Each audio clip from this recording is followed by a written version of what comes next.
ئازان خۆشویستانە ڕۆتان شادووەم کاتتان باش. من شەماڵ ئەلیمەوەیەوە بینەری بەرنامەیەکی تری کەناڵی هیوان. ئەم بەرنمەیە وەک پێشتر بەڵێن و دابوو سەبارەت بە دام و دەستگای ئاینی ڕۆڵی دام و دەستگای ئاینیە لە پەرەگرتنی ئیسلامیزمدا لە کوردستان و مێدوارم دەنگەکە باش بێ. ببورن هەندێک کێشەی تەکنیکیم هەبوو ئەمڕۆ. بەرحاڵ ئەم باسە دیارە وەک پێشتریش من بۆ هەمووانم ئاشکرا کردووە. ئەم باسە بە بۆنەی ڕووداوێکی تیرۆریستی، ڕووداوێکی تاوانێکی گەورە کە لە بەرامبەر خواناس وریادا ئەنجام درا لە شاری چەمچەماڵ ئەم زنجیرە بەرنامەم دەست پێ کردووە. ئەم لەم بەرنامانەیە من سەرەتا چوومە سەر یەکەم بەرنامم سەبارەت بە چوارچێوەی بەرنامەکان بۆەوەی کە من چۆنچۆنی ئەمەوێ باسی ئەم کێشەیە بکەم و بەم بۆنەیەوە بە بۆنەی ئەم تیرۆرەوە چۆنچۆنی ئەکرێت سەبارەت بە ئیسلام و ئیسلامیزم لە کوردستانە هەڵوێز بگیرێ، ڕەخنەمان چییەوە، بە چ میتۆدێک و بە چه دیدگایەکەوە بۆ ئەمە بڕوانی. لە بەرنامەی یەکەمە سەبارەت بە چوارچێوەی یاخود ئەو زەمینە مادی و ئەو بینا مادی و ئابووری و کۆمەڵایەتیانە قسەم کرد کە ئیسلامیزمی لە کوردستانە گەشە پێداوە و پەری پێداوە. لە بەرنامەیەکیشم سەبارەت بە تایبەت سەبارەت بە سووتاندنی قورئان لە سوید پێشکەش کرد. بەرنامەی سێم سەبارەت بە هۆکارە سیاسیەکانی بوو و چ فەرهەنگێک و چ سیاستێک لە کوردستانە کاریشی کردووە کە ئیسلامیزم بەم شێوازەی ئێستا تەشەنە بکە و گەشە بکە یا هەڵکشێ. لەم بەرنامەیە سەبارەت بە ڕۆڵی دام و دەستگای ئاینی لە کوردستانە قساکەم. بۆچی دام و دەستگای ئاینی؟ بەشێکی هۆکارەکەی ئەوەیە کە لە بابەت تیرۆرکردنی خواناس وریاوە و سەبارەت بەم فتوانی دەرەکرێ بەم کوشتارێکی ئەکرێەوەوانە زۆر جار قسە لەسەرواکری ئێمە ئەو ئیسلامە کۆنە تەقلیدیە ڕۆحانیەمان لەدەست داوە و ئەمڕۆ فۆرمێکی تری ئیسلامە بینین و ئەم ئیسلامە زۆری جیاوازە لەگەڵەوەی پێشووترا بە جۆرێک کارێکەکرێ بۆ ڕەخنەگرتن لەم توندڕەویە و دەرکردنی لەوەی کەوا ئەمە ئیسلام یاخود دام و دەستگای ئاین یاخود ئەم ئاینە بەگشتی لی بەرپرس بێ کە من پێم وایە ئەمە کارێکی نادروستە و ئەگەر بەڕاستی بە واقعی بمانەوێ هەڵسەنگاندنێکی ڕەخنەگرانەی دروست و زەمینی سەبارەت بە ئیسلامیزم بکەین نابێ ڕۆڵی ئەم دام و دەستگا ئاینێ فەرامۆش بکەین کە هەمیشە و دایم و بەردەوام لە کۆمەلگای ئێمەیە سەرچاوەی پەرەپێدانی کۆنەپەرستی دەستگرتن بە شەریعەتێکی دواکەوتوانەی 1400 ساڵ لەمەوە پێشەوە پشتیوانیکردن لە هەموو ناڕەوایەکان کە لە کۆمەلگای ئێمە هەیە تەبریرکردنی وەستانی لە پشت هەموو ئەو زوڵم زۆرانەوە کە کراوە و هەمیشە لە کەناری دەسەڵات وەستاوە. بە کورتی شتێک سەبارەت بە و باسانی ڕابردوون بڵێم بۆی باسەکەم بە هەڵە نەشتێتەوە چونکە ئەم باسانە ئەگەر لە چوارچێوەی کتێبێکا بینوسی کەسێک دەتوانێت لە سەرەتاوە تا کۆتایی کتێبەکە بخوێنێتەوە ناکەوێتە هەڵەوە، بەڵام بەرنامە بە بەرنامە گوێی لێ بگری ڕەنگە وا دیار بێت کە ئەمەی کە ئێستا باسەکرێت بە بڕوای من هۆکاری سەرەکی دەرکەوتنی ئیسلامیزمەکە منە و تیورێ و تەسەورە ڕەتەکەمەوە. ینی مەبەستمەوەیە کە دام و دەستگا ئاینیەکان و ئاین وەکو تێکستانی کە هەبوونەکوی کە بۆ ئێمە هاتووە ئەمڕۆ لەم قسانەیە کە منێکەم شینەوە بیبینجێت کە ئەمە هۆکاری هاتنە مەیدان هاتنە هەڵکشان و دەرکەوتن و پەرەگرتنی ئەم ئیسلامیزمەیە و ئەم فۆرمەیە لە چەپاندن و تیرۆکردن کە لە کۆمەلگای ئەمە تەشەنی کردو کە دیارەوە تەسویرێکی نادروست دەرەچێت. یەمەوە سەر و باسانی بە کورتی لەوەی کە لە ڕابردووە باسم کردووە قسەم لەسەرەوە کرد کە کۆمەلگای ئەمە کۆمەلگایەکە بە هۆکاری مێژوویەوە کۆمەلگایەکی بریندار بووە لە کێشەیەکە لەگەڵ دەسەڵاتی مرکزیە کۆمەلگای هەرێمی کوردستانم دیارە مەبەستە دەرجی دۆخێک لە شکستێکی گەورە هاتووە بە چۆکە هاتووە ئومێدی لە دەستداوە بە جۆرێک نەیتوانیوە کە لە بەرەنگاریەکە کە کردوێتی سەرکەوتن بەدەستبێنەوە کاریگەری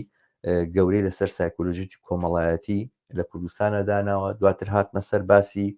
هۆکارە ئابوووریەکان و قسەکردن لەسەرەوەی کە چۆن ئەم ئابوووریەکە ئێستا لە کوردستانە هەیە بەشێکی کۆمەلگای پەراوێز خستووە و ئەوەی کە ئەم بەشە لە پەراوێزە بۆتە کۆمەلگایەکی تر بکوتە کۆمەلگایەکی تەریب لە کۆمەلگا ڕستمێکە کە هەیە ئایدۆلۆژیای خۆی هەیە تێڕوانی خۆی هەیە و ئەمەش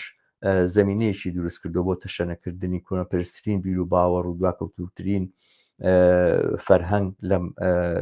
بڵێن قەراغی کۆمەلگایە و ئەو تەناقزاتەوە کۆ ناکۆچانی کە لە کۆمەلگەی سەرمایهداری هەیە هەمیشە بۆتە هۆکاری ئەوەی کە ئەم جۆرە لە توندوتیژی و ئەم جۆرە لە دژایەتیکردنی هەموو جۆرێک لە پێشکەوتن و لەوانە بێتە پێشەوە دیارە نە کۆمەلگای کوردستان بە تەنیا تەواوی کۆمەلگاکانی دنیا بەهۆی بەدەست دیاردەی لەم بابەتانەوە ئەناڵێنن بەڵام ئەمە ئێمە لە کوردستانایە ئایدۆلۆژیایشی ئامادەی بۆ حاضر بۆ کە ئیسلامیزمە دەستی پێوە گرتووە ئەوە تعبیری لە ئەو کۆنەپەرستیە پێکردووە کە لە قەراغی کۆمەلگایە لە حاشیی کۆمەلگایە زەمینەی بۆ فەراهەم بۆ کە گەشە بکە و پەرە بکرێ لە بەشی مەسائلی سیاسیە و فەرهەنگی سیاسیا قسەم لەسەر هۆکاری ئەو ڕەوتە کرد کە دەسەڵاتدار بۆ لە کوردستان و لە ڕووی سیاسیەوە باڵا دەست بووە کەویش ڕەوتی کوردایەتیە کە خۆی هەر لە فۆرمی عشاری ئەوانە هەرگیز خۆی ڕزگار نەکردو بگرەمانی هەمیشە پەرە پێدا و فەرهەنگێکی دواکەوتوانی هەبووە فەرهەنگێکی هەبووە کە کۆمەلگای ئامادە کردووە بۆ قوبوڵکردنی ژێر چەپۆکی ژنان بێنرخی تاکەکان و بێنرخی مافەکانی ئینسان و ئەمانەکە هەمیشە ئەمانەی دووبارە بەرهەم هێناوەتەوە ئەمە زەمینەی ساز کردو بۆی کەەوە ئایدۆلۆژیایکی وەکو ئایدۆلۆژیای ئیسلامیزم سوودی لێوەربگرێ ینی هەتا لە ڕووی تاکتیکەکانیشیانەوە نەک تەنها لە ڕووی پێکهاتەوە کە من پێم وایە ڕەتێکی ئۆرگانیک هەیە لە بینی باڵا دەستی کوردایەتی و گەشەکردنی ئەم فۆرمە لە کۆنەپەرستیە لە ڕووی تاکتیکەکانیشەوە لەو ڕۆژەوە کە دەسەڵاتی کوردایەتی دەسەڵاتی ئەم دوو حیزبەکە ئێستا لە سەرکارن هاتوتە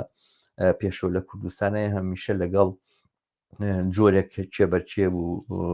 منافەسە بەرەو ڕووبی لە بینی ئەم دوو حیزبەیە کە زۆرترین بوار و مەساحە ڕوبەر بۆ ئەم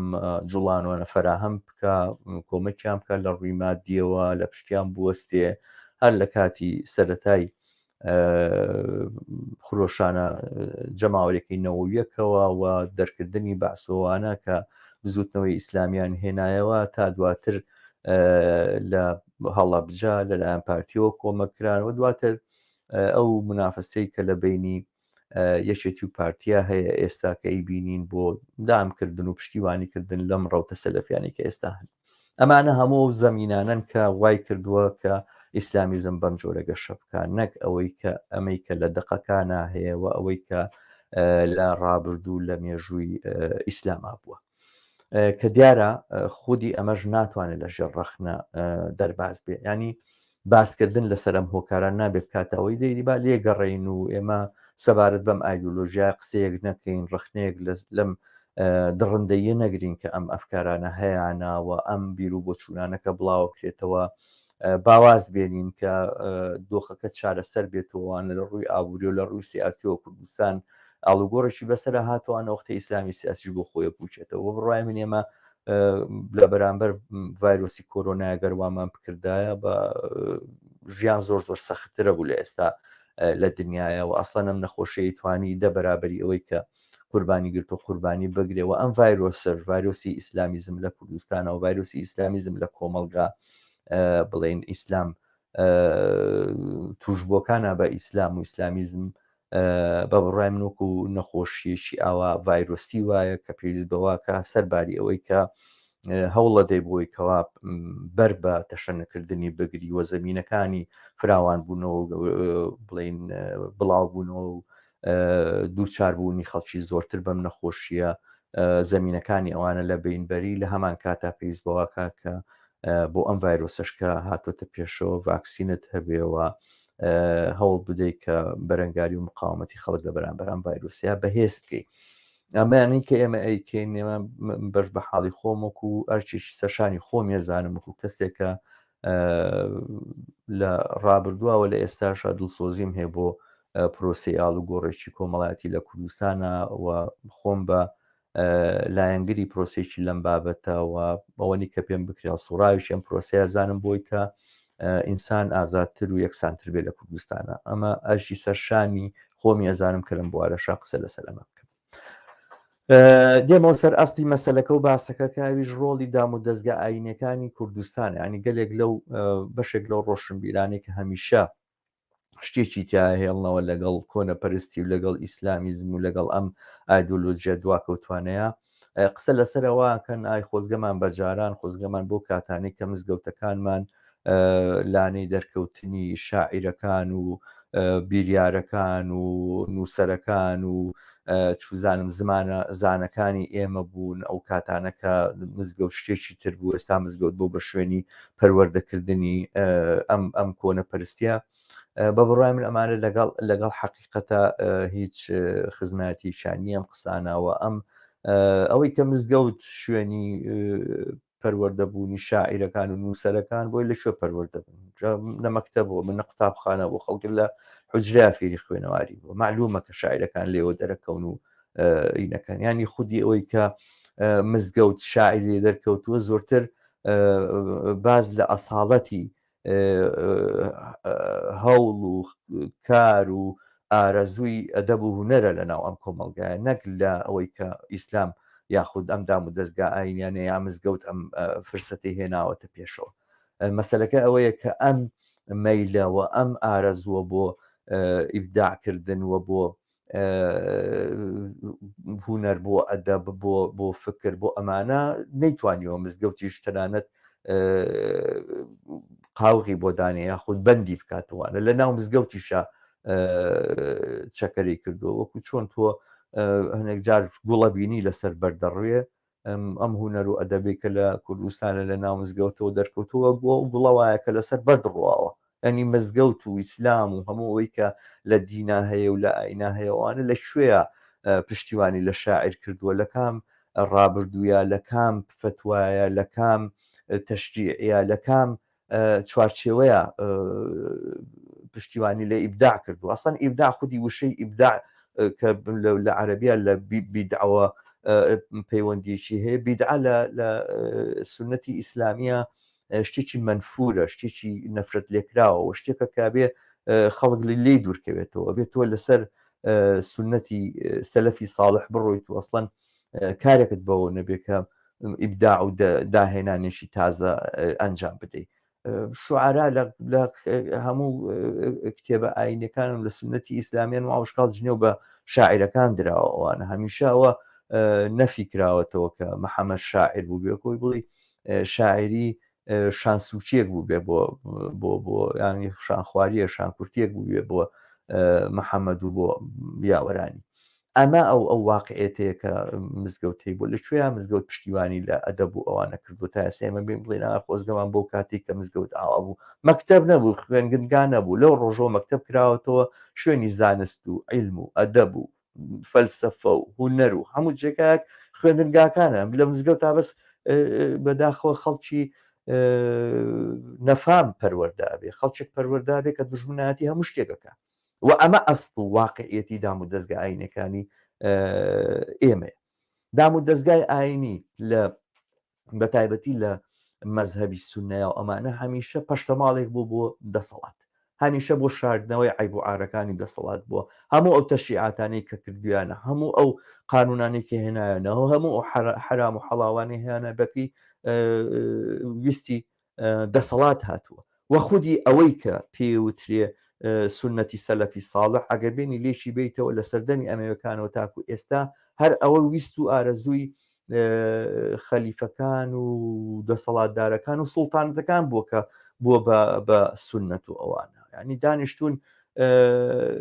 خەڵکیان هێناوە حەدیسیان بۆ بژێڕێتەوە و حەدیسانیان جێڕاتەوە کە بەدڵی خۆیان بووە تا شخصیەتی محەممەد و شخصیەتە ناشرینەی کە لیان دروست کردو. زۆر جا باسەکەن ئەڵێن کەسانێک کە بێ باوەڕن هێرشەکەنە سەر محەممەد بەڕاستی بازێک ڤیددیو ئەوانە بینیت و بازێک شتە بینی سەبارەت بە شخصیەتی محەممەد باسەکرێ لەلایەن سەلەفیەکانەوە لە ڤیددیۆش و لە سوۆسیال میدیاش زۆر ئاشکرا و بە شانازیەوە بڵاوەکەنەوە ئەوانە ئەوە گەورەترین تەوهینە بە کەسایەتی کەسێک کە وتێتی جێت و کەمیل و مەکاریمە ئەخلاق هەرچی ئەوەی کە لەوەیە لەو کەسایەتەیە باسەکرێتوانە لەلایەن سەلەفەکان خۆیانەوە زۆر دژایەتی هەیە لەگەڵ سادەترین ئەخلاق و پرەنسیپی ئینسانیە. ینی خەلیفەکان هەوڵیان داوە ویستیانەوە پێیان خۆش بووە کە ژن زۆر بێن و یەک بە دوای یەکە کەنیزەکیان هەبێ و غوڵامیان هەبێ و ئارەزوی خۆیان ئەوەی کە ویستیانە کوشتار بیکەن، تاڵانکاری بکەن، وڵاتان داگیرکەن و هەموو سەروەت و سامانی هەموو نەتەوەکان حەڵاڵ بکەن. هەموو ئەمانیان وەکو حەدیث و ئاەت و وەکو تەنانەت ئاەتی قورئانیش وەنیە قورئانیش لەمە بە دەربوو بێ لە بەرنامەی تراکرێ لەسەر ئەمانە بە وردی قسە بکەیت. حەدیثەکان و ئەوانەی کە لە بڵێن محەممەدەوە ئەجێڕێتەوە پەیامبەری ئیسلام وەکو ئەو ئارەزوانەیەکە ئەوان ویستویان ئەمانیان ویستوە بیکەن بیدەرە پاڵ کەسایەتی پەیامبەری ئیسلام لێوی ژوای کردو ئێمەش چاو لەوەکەین و لەسەر سنەتی ئەوە ڕێن بەڕێوە. ئەگەر نابوو نمونە یەک شتێک لەو شتانی کە زۆر سەرنجی منی ڕاکێشا ئەوانە من زۆر گەڕاوم بە شوێنەوەیە بزانم کۆیلەکانی محەممەد کە مردووە ناویان چی بووانی کە لی بەجێماوە بوون منە ناڵێن کۆیلەی هەبووە و بڵین کەنیزەکی هەبوو ئەوانە گەڕاوم بە شوێن ناوەکانە نەبی دۆزمەوە زۆر بەدەگمەن و بە زەحمەت ئەم معلوماتانە پیا ئەبێ یعنی لەوە ئەچێت ینی ئەوەی کە ئینتیباعشی ئاوات ئەیاتێک کە ئەمەی کە محەممەد یا پەیامبەری ئیسلام کۆیلەکانی ڕزگار کردو و ئازادی کردوون و لە ڕێی خوایە بڵین گەرنی ئازاد کردوون و وەکو کەسانی مەولای اینجا بوون بە مەولای پەیامبەری ئیسلام بوو بە مەولای محەممەد لەبری ئەوەی کە کۆیلەی بن لەوات چێمە حەقیقەتی تیاابێ. بەڵام لەو لاوە ئەبینی سەرانسەری مێژووی خەلیفەکان و سوڵتانەکان و تا ئەم ئەخیرانەش و ئەم دواییانەش لە عەرەبستانی سعودی کۆیلە کڕا و فرۆشراوە کەنیزە کڕا و فرۆشراوە هەر لە پەنا کەعبەیە بازاڕی ساختکردنەوەی کۆیلەکان وجودی بۆ بوونی بووە. بەڕاستی ئەگەر بەس باسەکە لەسەرەوەی بڕۆن لەسەر سنەتی محەممەد و سنەتی پەیامبەری ئیسلام پەیڕۆ بکەن و ئەوانە بۆ پەڕۆیشان لەوەدا نەدڕیوە کە ئەم کۆیلانە ئازاد بکەن لەبری ئەوە کۆیلی زۆرتر و زیاتریان گرتووە و هەتا یەکێک لە تیجارەتە زۆر پڕ داهاتەکانی دەوڵەتە موسڵمانەکان پەلاماردانی وڵاتانی تر و گرتنی کۆیلە بۆ لە وڵاتانی تر ئەماش هەمووی فقی جەواری و غیلمان و بڵین کۆیلە یەک مجەلەدی گەورەیە کە باسی کراوەکە مەسەلەن قانونەکانی چۆنە یاساکانی چۆنە بۆیان داڕشتو باسەکە لەسەرەوەیە ئەم دام و دەستگایەکە ناوی دام و دەستگای سوورنی هەمیشە و دایم لە پنا دەسەڵاتەوە بۆ شەرعێدان و مەشروعێدان بە ویستەکانی چینی باڵادەستی کۆمەڵگاکان و سوڵتانەکان و خەلیفەکان وانە بوون دانیشتون لە پەنایانەوە ئارەزوەکانی ئەوانیان کردووە بە شریعەت و شریعەت ئێستا کە بە ئێمە گەیشتووە بەشێکی ئارەزووی ئەو خەلیفە و ئەو بڵین سوڵتان و پاشایانەیە کە لە مێژووی ئیسلامە حکمیان کردووە. ئەمە ڕەواقعەتی ئەم سنەتەوە، ئەمە واقعەتی ئەم ئەحادیسانەیە کە وەختێک لیان بردەبییتەوە. بەرحاڵ ئەمە ناوەرۆکی ئەو شەریعەتەیە کە ئەم دام و دەستگا ئاینی کە لە کوردستانە وجودی بۆوانە میشە و دایم دیفاعی لێکردەوە، میشە و دایم داکۆچی لێکردو لە مێژووی ئێمە لە کوردستانە یەکەم ڕۆژ نییە ئێمە فەقیر و هەژارمان هەبێ و دەوڵەمەندمان هەبێ، یەکەم ڕۆژ نییە ئەمە جوتیارمان هەبێ و ینی جوتیار هەبوو دەرەبەک هەبووە بوون خەڵکی زەحمە چێش هەبوو، خەڵکی زۆردار هەبووە. لە کوێی تاریخ و مێژووی ئێمەیە ئەبینی کە مەلایەک لە پەنا بۆ نمونە جوتیارانە ڕاوەستا بە بەرامبەر بە دەرەبەک. ئەم دام و دەستگایە کە پێی وتێ دام و دەستگای ئاینی سونە لە کوردستانە لە کوێی مێژووی خۆیان لە بەرامبەر پەلاماری سوڵتانەکان و خەلیفەکانی ئەم دەوڵەت و ئەو دەوڵەت بۆ سەر کوردستان و کە لە پاچەکردنی ئەم خەڵکەی کوردستان دەورێکیان بینەوە، ڕۆڵێکیان بینەوە. ئەوەی کە لە ئەم دام و دەستگای جێڕێتەوە جگە لە هەندێک ئەوەی کە پێوتێ ناوێنێ خیانەتکاری بکە، ئەو ڕای من خیانەتکاری نێت، چکەمانە ئەساسەن بەشێک نەبوون لەم کۆمەڵگای هیچ کاتێک، بەشێک بوون لە ئەو دام و دەستگایی کە پاساوی بۆ دەسەڵاتدانەوە، لەبەرەوە ناکرێت ناوی خیانەتیان لێ بنە، بەڵام هەمیشە نۆکەری پاشاکان بوون، نۆکەری دەسەڵات بوون و لە پشتی ئەو سیاسەتانەوە وەستاونێتەوە، داکۆچیان لێ کردووە، گەر داکۆچیان لێ نەکرد بێ بێدەنگیان لێ کردووە. نەبووین سەدامان بینی سەدام لە کوردستانە خەڵکی تارومار کرد و ئەوانە لە چووە مەسەلەن مەلاکان هاتن لە ڕۆژێک لە ڕۆژان بۆ نمونام خەڵکە ناڕزایەتی ئەمە خوێنکار بوون لەسەر جادە ناڕزاییمان دەرەبڕی بەردە فڕچێمان نەکردوانە گەنج بوو مناڵ بین 14-15 ساڵ بوویوانە ئەجیرین ئەخرانە زیندانەوە لە کوێ بینیمان مەلایەک ڕابۆستێتەوە لە شوێنەکە لە بەرامبەر ئەم دەسەڵاتیایی بکە بە خەتیبی مزگەوتی گەورەی سلێمانی و بیگرە تا خەتیبەکانی هەولێر و ئەوانە لە کوێی ئەم کۆمەلگایی ئێمە دەنگێک هاتە دەرەوە کەین بێ. بەڵام وەختێک عەبدولخالق معروف کتێبێک گەنووسێ کە هیچی تیا باز نەکردو لەو کتێبە جگە لەوەی کە باسەکە ئەڵێ ئەم حەدیسانە هەن، ئەم ئاەتانە ئاوا هاتوون، ئەم قسانە ئاوا کراون و ئەوانە هەمووشی لە کتێبەکانی خۆیانەوە هێناو کردێتی بە کوردی. یەکەم جارە ئەم شتەی کە مەلاکان خۆیانەڵێن نابێ بۆ ئەوان دەرکەوێ، نابێ بۆ ئەوان باسی بکەین، نابێ باسی مەسەلەی زەینەب و ئەوەی کە وەگوتم مەولای هەبووە، یەکێک لە مەولاکانی کە دوای کردوێتی بە کوڕی خۆی و ئەوانە ژنیە ناوژنەکەی لێسەنراوەتەوە هاتووە بۆ محەممەد نابێ ئەمە بۆ ئەوان باس بکرێتەوەوانە و هاتووە مەی خستە سەر کاغەزوانە هیچی تری نەوتوە نەکفری کردو خۆی بە مەسڵمانە زانی بە فتوای مەلاکانی هەولێر کوشتیان.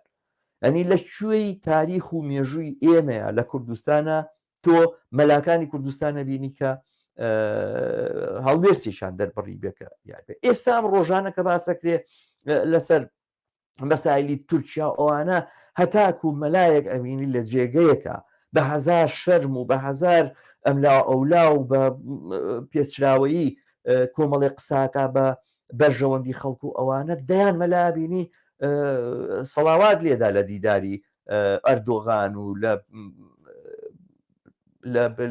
لە دیداری هەموو ئیستیبدا مستەبید و دیکتاتۆرەکانی ناوچەکە. ئەوە هیچ لە ئێرانەکەی تر دام و دەستگای ئاینی بۆ خۆیان بەشێکن لە ڕژێمەوەوانە ئەوە لەم ڕاپەڕین و ئینایە کە هاتن شتێکیان بڵاو کردووە باسی ڕیفراندۆمیان کردوایەوە بێدەنگیان لێ کردووە سەر کەس نازانێ ئەڵێن چی. ئەمە دام و دەستگای ئاینی ئێمەیە لە کوردستانە و بەڕاستی مەلاکان کە وەختێک باسەکەن بیانی مەلا لە خۆوە ڕێزیەک و احترامێکی لەناو ئەم کۆمەلگامە هیچ معنای تیان نییە. ئیبداعی مەلا چییە؟ مەلا لە کوردستانە چدا هێنانێکی کردووە، چی هێناوەتە بوون کە نەبووە و پشتیوانی لە چه خواستێکی خەڵک، لە چه ئازادیەکی خەڵک، لە چه سادەترین پێشکەوتن کردووە. تاریخی ئەم شەریعەتیان کە هێنانە تاریخی تەحریمکردنی سادەترین مەسەلەکان بووە و دوایش مەسەر ئەو مەسائلی تەحریمەوانە. بەڵام باجاری ئێستا لەسەر ئەم مۆزوعی مەلایەتی قسە بکەم کە باسەکەم ئێمە خەڵک فێری تاعەتەکەین و خەڵک فێری کۆیلایەتیەکەن. ناشرینترینەوە ڕۆژە لە یوتوبەرێکی عەرەبم گوێ لێ بوو بەڕاستی بە قسەکە نەبێ بە هی خۆم و ئەوانە بەڕاستی ناشرینترین ئیش لە دنیاە ئەوەیە کە ئینسان فێری کۆیلایەتی بکەیت مەلا تۆ خەڵک فێرەکەی هەموو ڕۆژێگەڵێت تۆ کۆیلەی خوای باش ئەڵێ تۆ کۆیلەی خوای کۆیلە عەبد نیت بەڵام وەلی ئەمرت هەیە و ئەوەی کە کۆیلێ خوایت و ئەوانە بەشێک لە تاعەتی خوا ئەوەیە تاعەتی وەلی ئەمریش بکەیتر ئەمە بناوەرۆکی بیرکردنەوە و تێڕوانینی ئێوەیە وەرمەدخەلیەکان نین کە واڵێن تەواوی دام و دەستگای ئاینی لە کوردستانی ئێمە ئەم قساناکە و ئەمە ماهیەتی ئێوەیە و بەڕاستی ئیشێکی پیسە ئیشێکی ناشرینە ئینسان فێری کۆیلایەتی بکەیت سان بە فێری ئازادی بکەیت کە تۆ فێری کۆیلایەتەکەی باسەکەەوە نییە کۆیلەی تەنها بۆ خوا ئەوانە نە باسی ئەوەکەی کە کۆیلایەتی شتێکی جوانە شتێکی باشە بەڵام ئەم جاریان بۆ شتێکە دیار نییە نەک بۆ شتێکە دیارە و ئاشکرایە بەڵام خودی مەفهومی کۆیلایەتی فێرکردنی خەڵک کە ئارەزوەکانی خۆت بگرە ئەو شتانی لە دڵتایە کەپتیان کە چاوت لە ژیانی ئەم سەردەمە ئەمەی ئێستا بۆ چای خەڵک چاوی لە ژیانی ئەم دنیاە نەبێ لە حاڵێکە کە چینی باڵادەستی کوردستان ملیاردێرەکانی کوردستان یاری بە پاراکەن بۆ ئەبێ خەڵکی فەقیر و هەژار و خەڵکی زەحمەتکێشی کۆمەلگای ئێمە ئەوانە چاوی لە خۆشیەکانی دنیا نەبێ بۆ بێ مەلەزاتی دنیا و ڕاکردن بەدوای مەلەزاتی دنیاە تاوانێک بێ ئەگەر ئێوە ئەم قسە باشانە ئەزانن بڕۆن بۆ دەوڵەمەنەکانی بکەن بزان نتوانەوە قانعکەن بزان نەتوانن قانعیان کە یاری بە پارە نەکەن گاڵتە بە پارە نەکەن قومار نەکەن بزان نەتوانن نزیکیان کەونەوە سادەترین ئەو شتانی کە ئێوە پێیانەڵێن لە ڕێلاد لادان و بێ ئەخلاقی و نازانم لە نەرید لادان و لە ناموس شکاندنوانە زانام ئەتوان قەناعەتیان پێ بکەن سادەترین شتی لەم بابەتانە کەم بکەنەوە بۆ ژیانی خەڵکی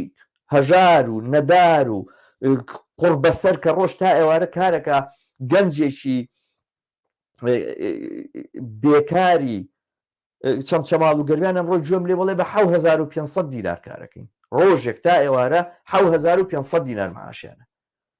ئازای بڕۆی ئەم گەنجانە فێرکەینا بە شوێن نینەوە مەبە بە شوێن خۆشیەکانی دنیا نەبە بۆ بە شوێن خۆشیەکانی یەک ژیانە بەڵام بڵێ ئەمە ئەو بیر و بۆچوونێ ئەم ئەفکارەیە کە تۆ فێری خەڵکێکی خەڵگە بێ کۆیلە بێ خەڵگە بێت دوورکەوێتەوە لەو ئارەزوو شتانەی کە بیری لێکاتەوە لە ژیانی خۆیان دوورکەوێتەوە لە خەونەکانی دوورکەوێتەوە لە خەونی ئازاد بوون لە خەونی یەکسان بوون لە خەونی ڕەفا بەخۆشی ژیان و ئەوانە ببێتە کۆیلە و بیر لەوە بکاتەوە ئاخیرەکە دەرەچیتە ناو ئەم قەبرەوە لەو ڕۆژەوەی کە لەدایکە بێ و فامەکاتەوە ئەوانە بیر لەوە کاتەوە کێمرێ لەبری ئەوەی بیر بکاتەوە کە چۆن ژیان دروستکە و تەواوی هەموو دام و دەستگای ئاینی هەرچی مەلا هەیە لە کوردستان ئەڕوا لە ڕۆژی جومعەیە بە زۆری زۆرداری قسەکانی خۆی خاتە ناو هەموو ماڵێکەوە بتەوێت چی بۆ مزگەوت نەچی بۆ مزگەوتوانە لە گەڕەکە ئەمەە مزگەوتیان زۆر کردووە خوتبەی جومعەتە ماڵەوە دانیشن ئەم قسە پڕبووچان ناکەن ئەمە هەموو سەنعەتی ئێوەیە ئەمە هەموو هینی ئێوەیە بەڕاستی ئەمە حەقیقەتی دام و دەستگای ئاینیە لە کوردستان ئاوان نەکەن خۆیان هینکەنوا مەلا هەڵۆ بوو مەلا نازانم چیە بوو با بڕێ منازەرە بکەین لەسەر تەلەڤیزیۆن و ئەم تەکفیرە و ئەم نازانم چییە ڕاست نییە بۆیەوە تەکفیر چییە کەسێک من ئەم پرسیارە لە هەر مەلایەکەکەم و ئەم مەلا هەڵۆیش دەتوانێت لە هەمووتانی بکە بە پێی شەرعەکەی ئێوە کەسێک بڵێ من بڕوام بە دینی ئیسلام نییە باوکودایکی ئیسلامن خۆی کوڕی خێزانێکی ئیسلامە ئەم مسلمانە ئەم ڕۆدێ ئەڵێ من بڕوام بە ئاینی ئیسلامەتی نییە بە پێی شەرعەکەی تۆ بێ سەری بڕیتر ئەبی بیکوژی بۆ لە قسانە خۆتان دوورەخەنەوە و بۆ لەم قسانە حاشاکەن ئەمە واقعیەتیەوە وە چارەسەر ئەوە نییە دابنیشن بەهەرحاڵ باشە تەفسیرێکیان هێنا تقریبا نزیکی 100 ساڵ لەمەوە بەر ئەزهەر هەر کردی بە گۆما تەفسیرێکیان هێنا وتیان قورئان تەفسیرکەینەوە دووبارە و ئاینی ئیسلام چاکەین و ئەوانەوە ئەوەشکەڵ محاولات کراوە تا ئێستا بۆ تەفسیرکردنەوەی قورئان و بۆ لێکدانەوەی نەسەکان و ئەمانە هەمووی پەکخراوە لەلایەن ئێوە ڕۆژێ لە ڕۆژانە مەتان کرد و ئەوانە ئیسلامێکتان هێنا چوە ناو مزگەوت و خەڵکی فێری ئەوە کرد نوێژی خۆی بکات و تاعەت بۆ خوا بکە کاگەرچی ئەمە شار بە بڕای من دروست نییە بەڵام ئەو کاتە باشە بەڵام ئێوە وا ناکەن دانیشتون لە بچووکترین و گەورەترین مەسایلەکانی ئەم کۆمەلگای ئێمە دەخاڵەتەکەن خۆرەوانتان نین کە سەلەفین ئەوانەتان کە غەیری سەلەفیشن دانیشن بەم ڕۆژگارە زەواج چۆن چۆنی شەرعیە و چۆن چۆنی شەرعی نییە و میرات چۆن چۆنی بەشکرێ و چۆن چۆنی بەش نەکرێ و چوزانم خەڵک چووە سەر ئاو چی بکاو چی نەکاو لە ژووری نووسنا لەگەڵ ژنەکەی دانیشە پرسیاری لێکەن مامۆستا فلانەشت جایزە یا جایز نییە ئەوانە دانیشە باسیەوەکە تەفاسیلی علاقەی جنسی کامیان مەشروعکە تو هەقت چێ بەسەرەوە چێ ئەم حەقەی بە تۆدا تۆ دابنیشی تەدەخل کرد لەسەر ورد و درشتی ژیانی خەڵک ئەمە چی ئەم بیر و بۆ چوون و بیر و باوەڕە بەڕاستی ئەم دامۆ دەستگایە ئەم موئەسەسەیە و ئەم دینە بەم جۆرەکە هاتووە بۆتە بربەستێکی گەورە لە بەردەم ئازادی ئینسانەکانەوە ناکرێت چیتر دابنیشی بەوە لێبووبریام ئێمە لەگەڵ توندڕەوی ئیسلامیان نین بەڵام ئەگەر بێت و مەلاکان وەکو جارانی لێبێتەوە ئەوانە باشە و پێکەوە ژیان لە کۆمەلگا پێکەوە ژیان لە کۆمەلگای ئێمە لەسەر بنەمای لە 100 ساڵ لەمەوبەرەوە لە هەموو کاتێکە لەسەر بنەمای چاوبەرە و ژێربوونی کەمایەتی بووە و ژێرچەپۆکەی ژن بووە بێمافی مناڵان بووە و ژێرپێنانی سادەترین مافەکانی ئینسان بوو لە ناو ئەم شاری سلێمانیە چیتان لە جوولەکەکان نەکرد بۆ ئەو وەختە ئیسلامی سیاسی هەبوو بۆ ئەو وەختە بەلاهەڵی لێبوو بۆ ئەو وەختە خەڵکاتە بوو هینێ کرد ینی کەسەی زانی سەلەفیەت چییە کەس ئیبن تەیمیە بیست بوو نا هەر ئێوە بوون لە پشتی ئەو تەوهینە گەورەیە بوون کە بە جوولەکەکانی شاری سلێمانی کرا کە بەشێک بوو لە پیلانی زایانیستەکان بەرحاڵ تووڕیان کرد جوولەکان تووڕەکەن بۆی کەەوە هەموو وڵاتەکان و هەموو ئەو وڵاتانێک کە دەوڵەتی ئیسلامی تیا بەجێ بێڵم چن بۆ ئیسرائیل بەهێزکەن لە چۆ بوون ئێوە لە پشتی خەڵکەوە بوون ئێوە داکۆ خەڵکتان هانەیە بۆ ئەم کارانە یعنی لەکوێ لە کام مێژووی ئێمەیە لە چه فاسیلەیەکە لوتفەن کەسێک مەلایەک بێ بە من بڵێ لە کام بڕگەی مێژووی ژیانی ئێمەیە ئێوە نوێنەرایەتی دوژمنایەتیکردنی ئینسانتان نەکردووە باسی ئەوە ناکەم دۆستایەتی باسی داکۆچی ناکەم دوژمنایەتیکردنی ئینسانتان نەکردووە پێکەوە ژیان لە کۆمەلگای ئێمەیە ئاوا فەرز بۆ بەسەر ئێمەیە کە بەڵێ ئەبێ ئێمە چاوبەرەوژێری مەلابین مەلا لە هەر شوێنێکە ڕۆژ دەستی بەدەستنەوە بۆ بگرین و احترامی بگرین و لە هەر شوێنێکە هەر مناسبەیەکمان کرد تەعزیە بووە بێ ئەوی لێ بێ یەکەم کەس بێ لە ئیناتر تەعزیە شوێنی ئەوە و بەرحاڵ بە هەموو شتەکانێ بێ ئەو بڕیاری لەسەر بە شاییە و ئاهەنگە و خۆشیە بێ ئەو بڕیاری لەسەر بە و هەر شتێکە تۆ پێی هەڵەسی باشە خراپەوانە و بڕیار لەسەر چاک و خراپەکەی ئەیە ئەمە چییە ئەمە بە بڕوای من ئەم پێکەوە ژیانی کە باسێکەن ئەم پێکەوە ژیانی کەوتراوە پێکەوە ژیانێکی بێ مافی بووە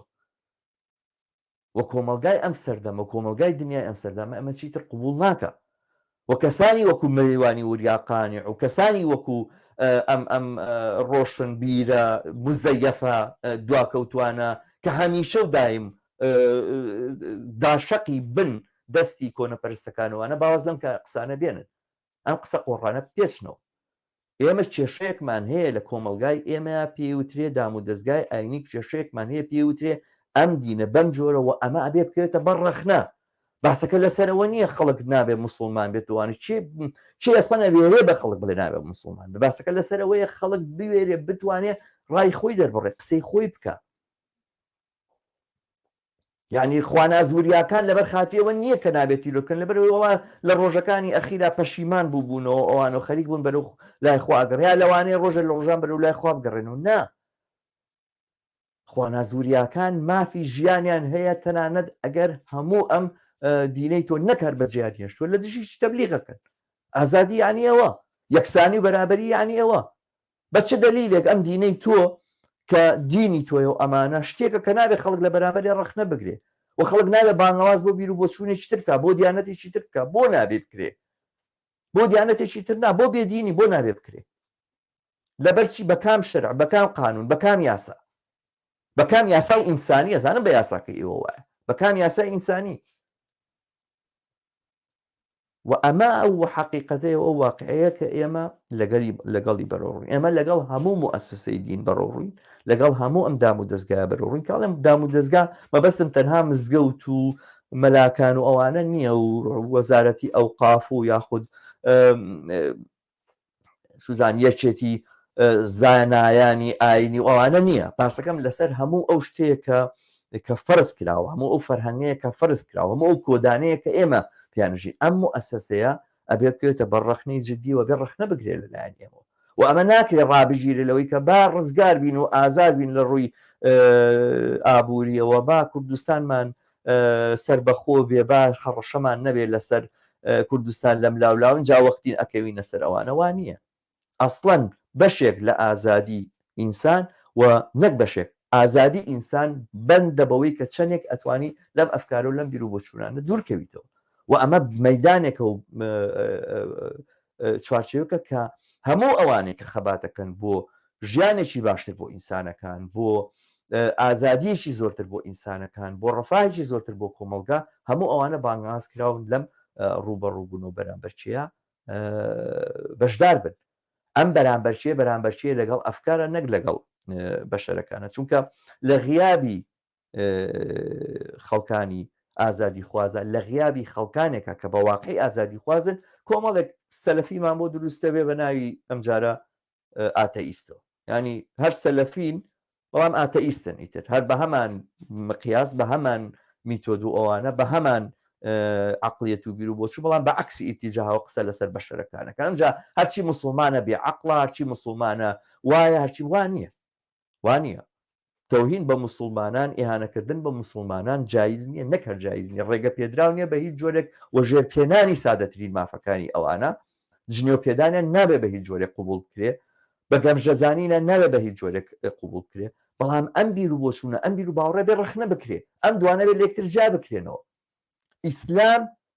هەویەتی ئەوانە نییە کە سەر بە دینی ئیسلامن ناسنامە نییە ئیسلام دینە ئەتوانی بێتە ناوی ئەتوانی دەرچی چۆن ئەتوانی بێتە ناوی چۆن ئەتوانێت کەسێکی بێدین کەسێکە دینی نییە بێ بە مسلمان هەروە کەسێکی مسلمانیش ئەتوانێت ئەم دینە بەجێ بڵێ لەبەرەوە نابێت بەشێک لە هەویەت و ناسنامە و بە معنای نابێ وەربگیرێ نە مسلمانەکان ئەوانەی کە خۆیان بڕۆیان بە دیانەتی ئیسلام و ئاینی ئیسلام هەیە بێ وای وەرگرن کە بۆ نمونە ئەم ڕەخنەیەجیلا لە ئیسلامەوەی تر تەوهین کراوە ئیهانە کراوە بە شخصیت و کەسایەتی من وەنە ئەوانەشی کە ڕەخنە لە ئیسلامەگرن و ئەوانە ئەبێ ئیسلام و مسلمان کەن بە یەکشت دانیشی بەم ڕۆژگارە گوێ لێ لەسەر یوتیوب و ئەوانە خەڵکانێک کە خۆیان بە پێشکەوتن خوازدان و ئەوانە هەر ڕێک وەکو مەلاکان قساکەن چۆن مەلاکان جنێو بە بێدینەکانە دەنەوانیش دانیشتون جنێو بە مسلمانان نەدەن ئەمە شێوازی هەوڵدان و کارکردنە بۆ ئازادی کۆمەلگا وەنە ئەو میتۆدەیە کە ئەتوانێت هیچ سەرکەوتنێک بەدەست بێنێ و ئەمە بەشداریکردنە بەڕاستی لەم پرۆسیسەیە کە ڕق و تووڕەیی و بێزاری و ناکۆشی لە کۆمەلگای ئێمە پەرە پێدا بەبێ ئەوەی هیچ پێشکەوتنێک بەدی بێ بەرحاڵ باسەکە لەسەرەوەیە کە ئێمە دام و دەستگای ئاینی لە کوردستانە بەشێکە لەم موسیبەتە و مشکلەیەکە بەسەر کۆمەلگای ئێمە هاتووە و ڕەخنەگرتن لەم دام و دەستگایە لە کەسایەتیەکانیان لە مەلاکان لە ئەو شریعەتەی کە فەرزیان کردووە ئەو مەشروعەتەی کە ئەیدەن بە ژێر چەپۆکەی ئینسان و ئەمانە هەمیشە و دایم ئەبێ بەشێک بێ لە کار و هەڵسوڕانی ئێمە و نابێت لەم بوارەیە کەسانێک کە ئازادی خوادن فرسەت بدەن بەو جۆرە تێڕوانین و تێگەیشتنە لە مواجهەکە ئەوانی کە خۆیان بە ئاتەئیست دەزانن بەم شێوازە بیبەنە پێشەوە بەرحاڵ هەندێک پرسیار هاتووە یاخود کۆمنت هاتووە هاوڕێیان ئەگەر بتوانن ئەم ڤیددیۆیە شیر بکەن لە لای خۆتانەوە بۆی زۆرترین هاوڕێیانێک بیبینن وەگەر هاوڕێیانێکی ژیانوێ قسە بکەن پێیان خۆشە قسە بکەن نەرەتوانن لە ڕێگەی ماسنجەرەوە ئاگادار بکەنەوە ئەتوانن بێن بەشدار بن و خۆشحاڵە بن بۆی کە بزانم کەس داوای نەکردو نەخێ کەس داوای نەکردو بەرحاڵ ئەگەر هاوڕێیەک ئەیەوێت بەشدار بێت و پێی خۆشە لەم باسەیە قسە بکات وانێ ئاگادارم کە تۆ لینکی بەرنمەکەی بۆ نێرم بێت قسە بکە. بەرحاڵ ماوڕێ محەممەدی سڵاو لە خۆت، زۆر سپاس کە بینەریت، مێدوارم لای خۆ تۆ بەرنمەکە شێر بکەی. بڕوە بابان ئەڵێ قورئان کە خۆی بە دوا کتێبەزانێت ئەدەبیش بە بیدعا ئەزانێت و پێی وایە هەموو بەلاغەیەک لە بەردەم کەلامی خوا داشکست دێنێت. لە کاتێکدا خۆی وەکو دە قەرزاری ئەدەبی جاهلیە بێگومان جاهلیش تێرمی ئیسلامە بۆ سوکردنی معلقات. بەرحاڵ بڕوە ئەگە بچینە ناو مۆزوعەوە ئەو ئینا ئەو هەویرە ئاو زۆرە کێشەوە بەشێک ئەگەر تۆ قسەکانی تا حسێن خوێنبێ یا باسکی تا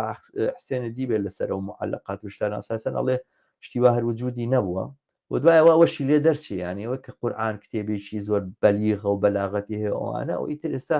بۆ بە تێرمێکی کۆن و قسەیەکی زۆر سواو کە هیچ شینێک تەئیدی ناکە. قورئان نەسێکە وەکو هەر نەسێکی تری عەرەبی و ئەنواع و ئەشکال کەموکوڕی و کونوکە لەبەری تیا ئەمە قسەی من نیە، قسەی ئەوانن کە شارەزای زمانی عەرەبین و ئەوانە. بەرحاڵ ئەوە دروستەوە حقیقەتە کە فعلا قورئان و ئیسلام بەگشتی هەموو سنەتە و هەموو تەقلیدە لە دژی ئیبداع و لە دژی هەموو پێشکەوتنێکی هەموو بوارێکە ئەدەب و خەیری ئەدەب. بەرحاڵ باس لەوا کرێ لە مێژووی ئیسلامە گوایە ڕۆژگارێک قسەی لەسەرمە پێ ڕۆژگارێکە ئەم ئیسلامەتیە بووە بەڵام پێشکەوتنی خەنسانیستیە بۆ ئەمە حقیقەتە ئەمە ڕاستە. هینی باسەکە لەسەر ئەوەیە کە ئەو جۆرە لە دام و دەستگا نەیتوانی هەمیشە و دایم سەرکەوتوو بێ، بەڵام مەسەلەکە ئەوەیە ئەو کاتانەی کە زانست بەم جۆرە پێشکەوتووە ئەو کاتانە بووە کە دەستی ئەم دام و دەستگا مەزهەبیانە بەستراوە و بەرەو دواوە هاتوونەتەوە ئەو جێگا شوێنی خۆیان لە دەست داوە و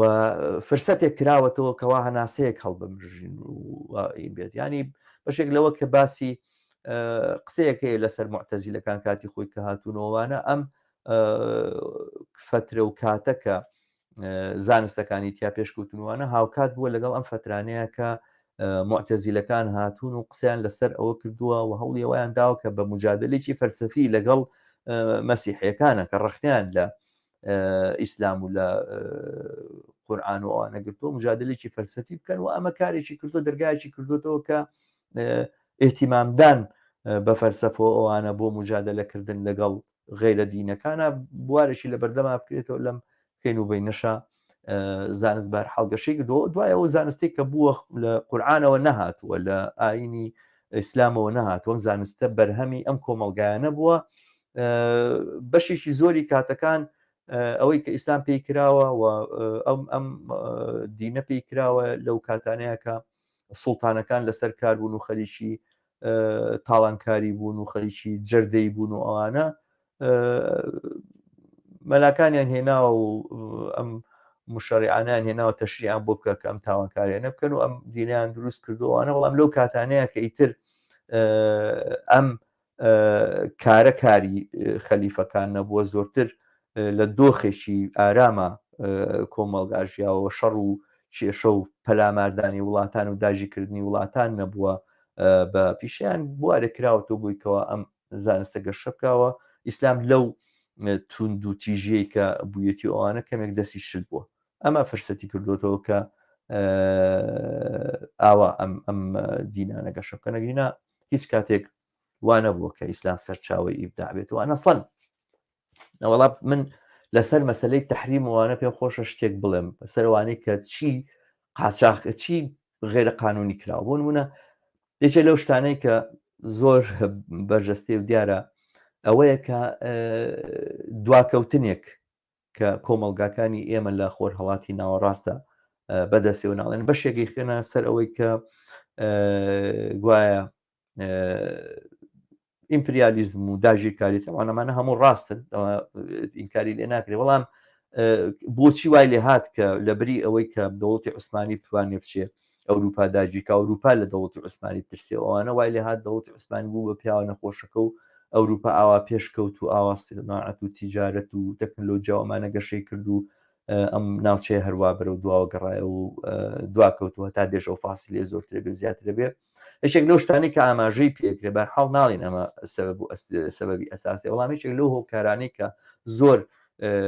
وەکو هۆکارێکی کاریگەر باسیکرێ قەدەغەکردنی چاپخانە بوو. چاپخانە لە ساڵی 1550 کە اختیراع کراوە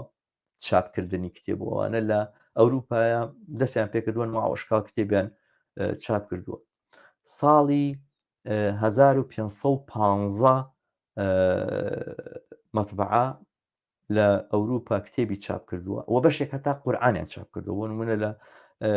ئیتالیا یەکەم نوسخەی قورئان لە ئیتالیا چاپ کراوە، دوایی لە شوێنێکی تر هەر لە ئەوروپایە. طبعاً ئەم نوسخانە غەڵەت و شتی تیا بۆ ئەوانە، بەڵام دەوڵەتی عوسمانی بە فەرمانی سوڵتان بایەزیدە، دیارە خەلیفە نەبوو کاتە سوڵتان بایەزید بڕیاری داوە کە چاپخانە مەمنوعە و ئەگەر بێتیشە ناو ئەم ناوچەیەوە ناوچەی نابێ بە حرفی عەرەبی هیچ کتێبێک چاپ بکرێ، تەنها بە حرفی لاتینی ئەبێ چاپ بکرێ و دواتر نابێت تەنانەت دواترش کە ڕێگەیان داوە بە حرفی عەرەبی پاشماوەیەک چاپکرێوانە بە هیچ جۆرێک نابێت ئەو کتێبانە چاپ بکرێکە باسی ئیسلام و ئیسلامەتی تایە، بە هیچ جۆرێک نابێ ئەوانە بکرێەوە. ئەمە مخالەفەتی هەیە لەگەڵ شەریعەتە. بەرحاڵ ئەمە یەکێکە لەو هینانی، یەکێکە لەو شتانەی کە کاریگەری زۆر گەورەی بوو داناوە لەسەر دواکەوتنی ئەم ناوچەیە و دواکەوتنی علم و زانست و خوێنەواریش تەنانەت. چونکە بێگومانینەوە کە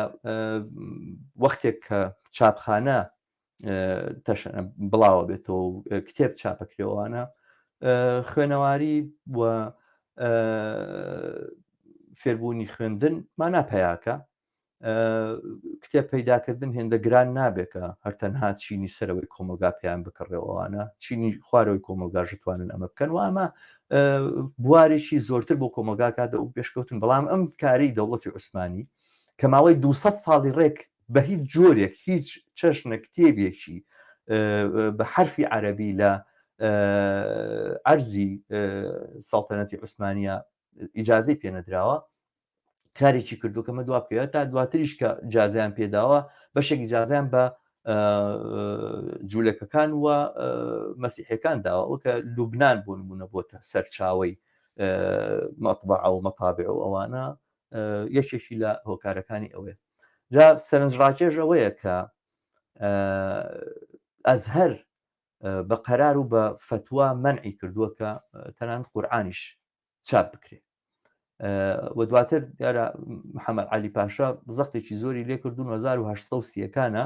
وای لێکردوون ناچاری کردوون کە پاشگەز ببنەوە، کە پاشگەز بوونەتەوە کتێبەکانیان چاپ کردووە. بەڵام دواتر کە محەممەد عەلی پاشا نەماوە دووبارە هاتوون، وەش هەر بۆ خۆی شتێکی سەرنجڕاکێشە، دووبارە هاتوون ئەزهەر زەختێک و فشارێکی زۆریان بۆ خدێویەک یەکێک لە خدێوەکان کە لەقەبی خدێوی هەبوو کە حاکمی میسر بووە، فشارێکی زۆریان بۆ هێناوە کە بەڵێ بڕۆ هەرچی نوسخەکانی قورئانەکە چاپ کراوە بە شەرتێ بە ئیمزای بڵێن ئیمامی ئەزهەر بڵاو کراوەتەوە، بە ئیمزای ئەوەوە، نەگەوەی بڵێ هەڵەیەکی تیا بووە یاخود لە ڕووی چاپەوە خراپ بووە، ئیمزا کراوە، مۆری ئەزهەری پێوە بووە کە بڵاو کراوەتەوە. هەموو نوسخەکانی قورئانیان کۆ کردووەوە لە ناویان بردووە، لە ناویان بردووە معلومەکە سووتانویانە. یعنی یەکەم جار کە قورئان سووتاوە ئەم قورئانە تازەیەش کە ئێستا هەیە، نەگەوەی سەردەمی کە عوسمانی کوڕی عەفان کردی وەختی خۆی کە نوسخە خراپەکانی سووتانوانە، یەکەم جار کە قورئان سووتاوە هەر لە میسرە بە فەرمانی ئەزهەر خۆی سووتاوە لەبەرەوەی کە چاپکردنی قورئان قەدەغە بووە. هەتا دواتر لە کۆتایی 1800ەکانە وای لێ هاتووە کە قورئان چاپکرێ. بڵاوکردنەوەی قورئان لە ڕادیۆ، بڵاوکردنەوەی قورئان لە ڕادیۆ، مەلیک فواد دەمرێ قورئان لێدەن، ئەزهەر ئەکاتە سەر ئیزاعە لە میسر قورعان نابێت لێ بدرێ هەتاکو 1940 قورعان لە ئیزاع مەمنوع بووە ینی کە وەختێک دێیتە ناو ئەم حەڵاڵ و حرامانەی ئەم شەرعەوە تەماتە لە مفتی حەڵەب وەختێکە ئەمریکان دۆزیەوە تەماتە لێەوە هاتووە تەماتیان هێناوە وتیانەوە معلوم نییە مەس چییە من نەمیوەیە نەمیوە بێ نە سەوزەیە سەوزە بێ ئەمە بێ مەمنوع بێ قەدەغە بێ دەیان ساڵ تەماتیان لە حەڵەبە قەدەغا کرد ناوێن نابوو هین پاشووی شەیتان سوورە لە پاشووی شەیتانە مە نابێ خوری نابێ قاوە لە ساڵی 1500ەکانە کە قاوە هاتووە و قاوەخانەکان لە میسرا داکەوتون تەنانە لە سعودیەش پەلاماریان ناون قاوە خانەکانیان هەموو تێکداوە سووتانیانە تا فتوایان دەرکردوتیانە لەو دنیا ڕوود وەکو بنی جزوەکە ڕەشە بێ ئەم جزوەی کە قاوەی پێکرد ڕوود وەکو بنی ئەو جزوەی ڕەشە بێ کە لە بەرامبەر خوای ڕاوەستی ئەمە فتواکەیانە سەیارە پاسچیل دەرزی لێدان شنیقا خەستەخانە مەکتەب هەموو ئەمان رادیۆ تەلەفۆن هەتا ئەم ئەخیرانە سعودیە تەلەفۆن بە هینەوە بە کامێرەوە تەلەفۆن بە کامێرەوە تەلەفۆنەکە قەینا مەمنوع بە کامێرەوە حرامە شەترەنج یعنی کامەکە تۆ شت بە ئیبداع ێزانی بە پێشکەوتن بە داهێنان ێزانی توانە لەلایەن ئەم دام و دەستگا ئاینیەوە قەدەغە کراوە منع کراوە ئەمە لە هەموو شوێنە کاستیلایەتی کردووە ئەی بەڕاستی یەکێک لەو شتە سەرنجڕاکێشانی کە من تێی ناگەیشتم و هەتا ئێستاش ناتوانم تێی بگەم و نازانم هۆکارەکەی چییە خەتەنەکردنی ژنان کچان لە ناوچەی کوردستانە لە بڵێن هەندێک لە ناوچەکانی کوردستانی بڵێن هەرێمی کوردستانە وجودی هەیە ئایا لە ناو ئەو قەبیلانەی سونی مەزهەبانی کە دراوسەی عەرەبن دراوسەی خەڵکی کوردزمانن لەم ناوچانەیە هەیە نەخێر تورکمانەکان هەیەە نەخێر تورکیانیەتی تورکمانەکانی ژنیانە لە عەرەبستانی سعودی ئەکرێ نەخێر شیعە ئەیکا نەخێر لە سووریا ئەکرێ نەخێر لە ئێران ئەکرێ نەخێر ئەمە بۆ لێرە ئەکرێ ئەگەر ئەمە مەلایەک لە مەلاکانی کوردستان ئەم فتوایی لە بەلایەشی ئەزهرەوە نەهێنا و لە میسرەوە نەهێناوە ئەمە بۆ بەتە عادەت و تەقالید لە کوردستانی خۆمانەوە بۆچی ئێستا ناتوانن بڵێن بەشێک نییە لە ئیسلام بۆ ناتوانن بڵێن دژایەتیە لەگەڵ ئیسلامە یعنی کە ئەیبینیت کە ئەچیتە ناو ئەم تەفاسیل و وردەکاریانەوە تەواوی ئەم ڕابردووە تەواوی ئەم مێژووە پێویستی بەوەیە کە بەرەنگاری ببیتەوە بەرامبەری بوەستیتەوە ناکرێنە ئاوا لێگەڕیت بڕوات و بێت و ئەمە بە بڕای من بەشێکە لە ئینەکان بەرحاڵ هاوڕێ بابانەڵێ ئێستش بە مناڵ هێنن جالێت تەوا بێگومان عادل باخەوان کۆنە تەکفیرچی و بۆ کوردین بە دکتۆری کۆمەڵایەتی بەرحاڵ نازانم مەبەستت چییە هاوڕێ بڕوە ناخر بەڵێ بە ئەو بیر و بۆچوونانەی کە باسم کرد لەسەر ئەینکردن هاوڕێ عەزیز عەبد ئەڵێت ئاین هەر جۆرە ئاینێک چی ئیسلامی چ مەسیحی چ یەهودی چ کاسۆلیک و هەموو دینەکان و مەزەبەکانی تر دوژمنی خۆشببختی و ئازادی و یەکسانی ئینسانن دقیقەن وایە دروستە هەر ئەمە حەقیقەتی هەموو ئاینەکانە هەموو مەزەبەکان لە مێژووی خۆیانە هەروە بوون و ئەوەشی کە ئێستا لە بەرامبەر ئیسلام و لە بەرامبەر ئەم ئیسلامیزمەیە ئەوترێ بەڕاستی لە بەرامبەر دیانەتی یەهودی و مەسیحیشە تاو ڕاستە ینی ئەو شتانی کە لە کتێبی پیرۆزی گوایە پیرۆزی یەهودیەکانە کە دیارە بەشێکیشە لەوانی کە لە پیرۆزیانەی کە مەسیحەکان بە پیرۆزیێزانن تەنانەت بەشیشان پیروتانیەکانەوانەی کە هەر سەلەفینەوانێک کە چوون ئەمریکان ئاوا کردەوە لە بەریتانیاوە چوونەوانە کە سەلەفی مەسیحەکانن پرۆتستانتی زۆر نەک پرۆتستان دەستان پیوریتانی ینی پاکردنەوەی ئاین لە هەموو خەوش و خاڵەکانی گەڕانەوە بە سەلەفی ساڵح ئەوەی ئەوانیش ئەوە تەمان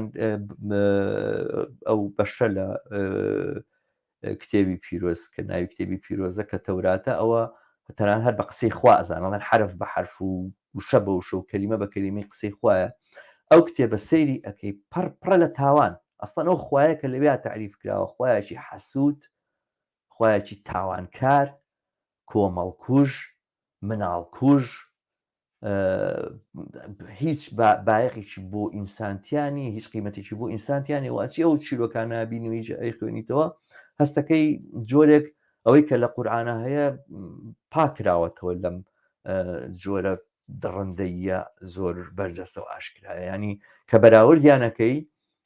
زۆرێک هەنێسە کە ڕەخناگرن لە قورئان و لە ئیسلام کەمتریە نەسەرەمەی کە ئەم دیانەتانەی پێشووتر چۆنە بەڵام ئەمە واقعیەتی هەموو مەزهەبەکان و هەموو دیانەتەکانە بەڵام باسەکە لەسەر چییە ئەو دینانەی تر خراونەتە کونجی کڵیساوە خراونەتە کراون بە بەشێک لە شتە پرێباتەکان و شتەکانی کە ئینسان لە کتێک دیارە هەروان نییە کۆڵیشیان دابێ لا یەزال هەوڵی جددی ئەدەن بۆیە بێنەوە ساحە هەوڵی جددی ئەدەن بۆی کەوا بتوانن کۆمەلگا بە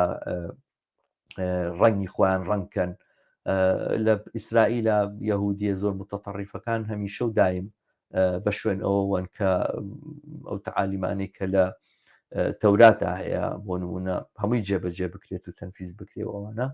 بەڵام بە هەر جۆرێک بێ ئەوان بە جۆرێک کەوتونەتە پەراوێزی کۆمەلگاوە خراونەتە و شوێنێکە بێت تایە بن بچنە کونجێکی پەنایشی کۆمەلگا و عیبادەتی خۆتان بکە نەرچەکەن بیکەن بەڵام حەقی تەشریعتان نییە حەقی یاسادانانتان نییە قیوەتان نییە بڵێن چی دروستە و چی نادروستە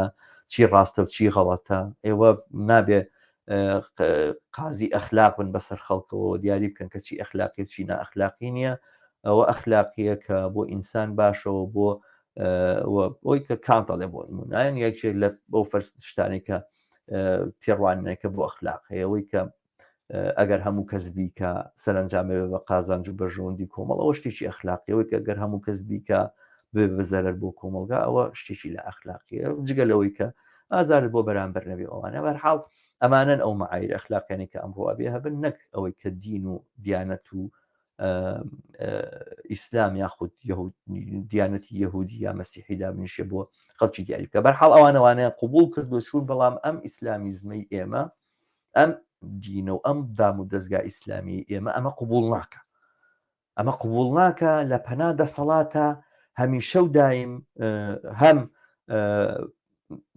پۆشاکێکە بۆ شاردنەوەی عیب و عارەکانی دەسەڵات و هەم بەم خزمەتکاریەی بەدەسەڵات و ئەوانە ئەوێ ئەم توانە معنەوەی لە کۆمەلگایە پەرە پێ بدات و درێژەی پێ بدات و بیهێڵێتەوە و بە زیندەتی بمێنێتەوە کە ئەمە ئیتر لەگەڵ ئازادی سەرفرازی کۆمەلگایە ناکونجێ هاوڕێ عەزیز عەبد دووبارە هەر بە فارسی نووسیوێتی داخۆکە یارە نازانێت بە کوردی بنووسیاڵە دەست خۆش هاوڕێ شەماڵ دینی ئیسلام دوژمنی مەکتەب و زانست و ئاگایی و علم و پەروەرد و فێرکردنە بە تایبەتی بۆ کچان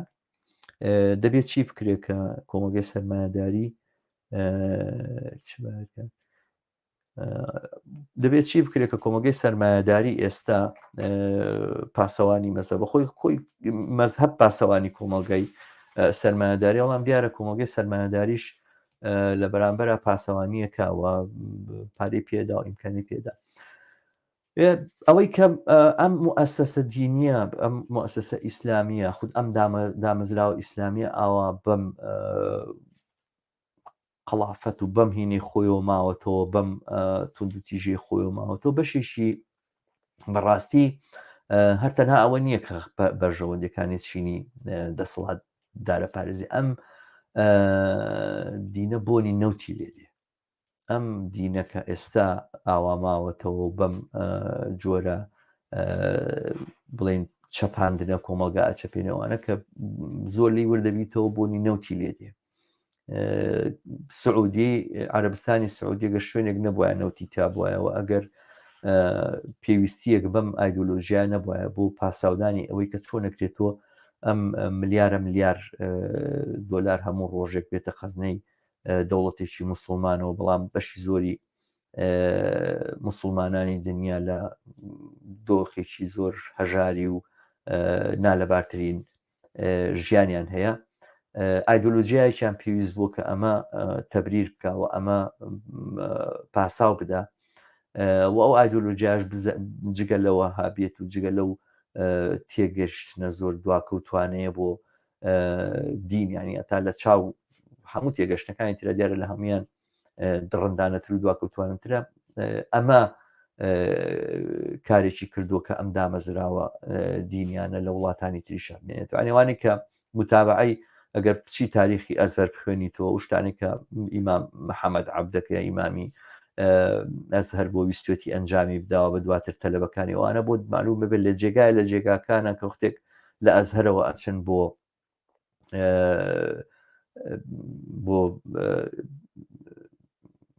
عەرەبستانی سعودی لەسەر ساڵەکانی 1926 لەو کاتەوە ئیتر ئەم ڕەوتە دواکەوت و کۆنەپەرستانەیە ئەچێتەوە ئەگەڕێنەوە و ئیتر ئەزهەر ئەبێ بە ئەزهەرێکی تر و ئەو ڕەوتە لە گەشەکردنی خود ڕیفۆرمکردنی ئیسلام و ڕیفۆرمکردنی دین و دەقە دینیەکان و ئەوانە لەوێ کۆتایی پێدێ و بەرەو پاشگەڕانەوەیکی زۆر ئاشکرا بەخۆی و ئەبینێ ئەمە بە پشتیوانی ئەم دام و دەستگا مالیە بوو ئەم هینە بووەوە ئەوەش کە ئیسلام ینی کۆمەلگای سەرمایهداری پارێزگاری لە ئیسلامەکە ئەمە حقیقەتێکە و نەکرد کۆمەلگای سەرمایهداری ئەسڵان چینی باڵا دەست چینی بۆ ژوازی و بە تایبەتی ئەم دەسەڵاتدارانی کە لەم ناوچەی ئێمە هەن ئەم دەوڵەتانە ئەم حکومەتانە ینی کە سیاسەتەکانیان نەبینی کە باسییانەکەنوانە بە حسابمانە بە جۆرێک ئەلمانین و بە جۆرێک سکولاریزمیان هێناوەتە پێشەوەوانە بەڵام کە لیان وردەبیتەوە لە ناخی خۆیانە لە سیکولاریسترینیانەوە کە ئەگەر باسیکەی ڕەنگە باسی جەماعەت عەبدولناسر بکرێوانە تاکو و هەموو ئەوانی تروانە تا بێخی ئێسقان دواکەوت و کۆنەپەرست و ئەسان پەنا و پشتیوانی دین بوون. بەرحاڵ ئەم تێکستە زۆرە هاتووە ناوڕێ ئارازەوە ئەم سەرنجە بۆ تۆش بڵێمەوە بەشی سەرنجەکەت فەوتاوە دیار نییە بەرحاڵ منی خوێنمەوە هەمووی بەڵام خۆزگە بتوانێت بەشدار بێگەر تێ بەشداروی لە ماسنجەر بۆم بنووسە من لیکەکەت بۆ نێرم زۆر باشەوە بڕواڵێ ئەمێ بەشدارم بە چاوان هاوڕێ بۆت ئەنێرم لینکەکە بفەرموو بۆ ناو ستۆدیۆ ئارازەگەر تۆش ئەتەوێ بیتە پێشەوە لە بری ئەو کۆمنتە دوور و درێژە توانی بەشداربی لینکەکەت بۆ نێرم بە چاوان فەرموو هاوڕێ عزیز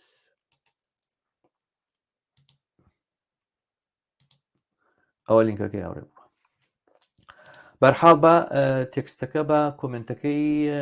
ئاوڕێ ئاراز خوێنینەوە ئەم کۆمنتە ئەڵێ دەسەڵاتی کوردی هەڵەیەکی کوشندەی کردێت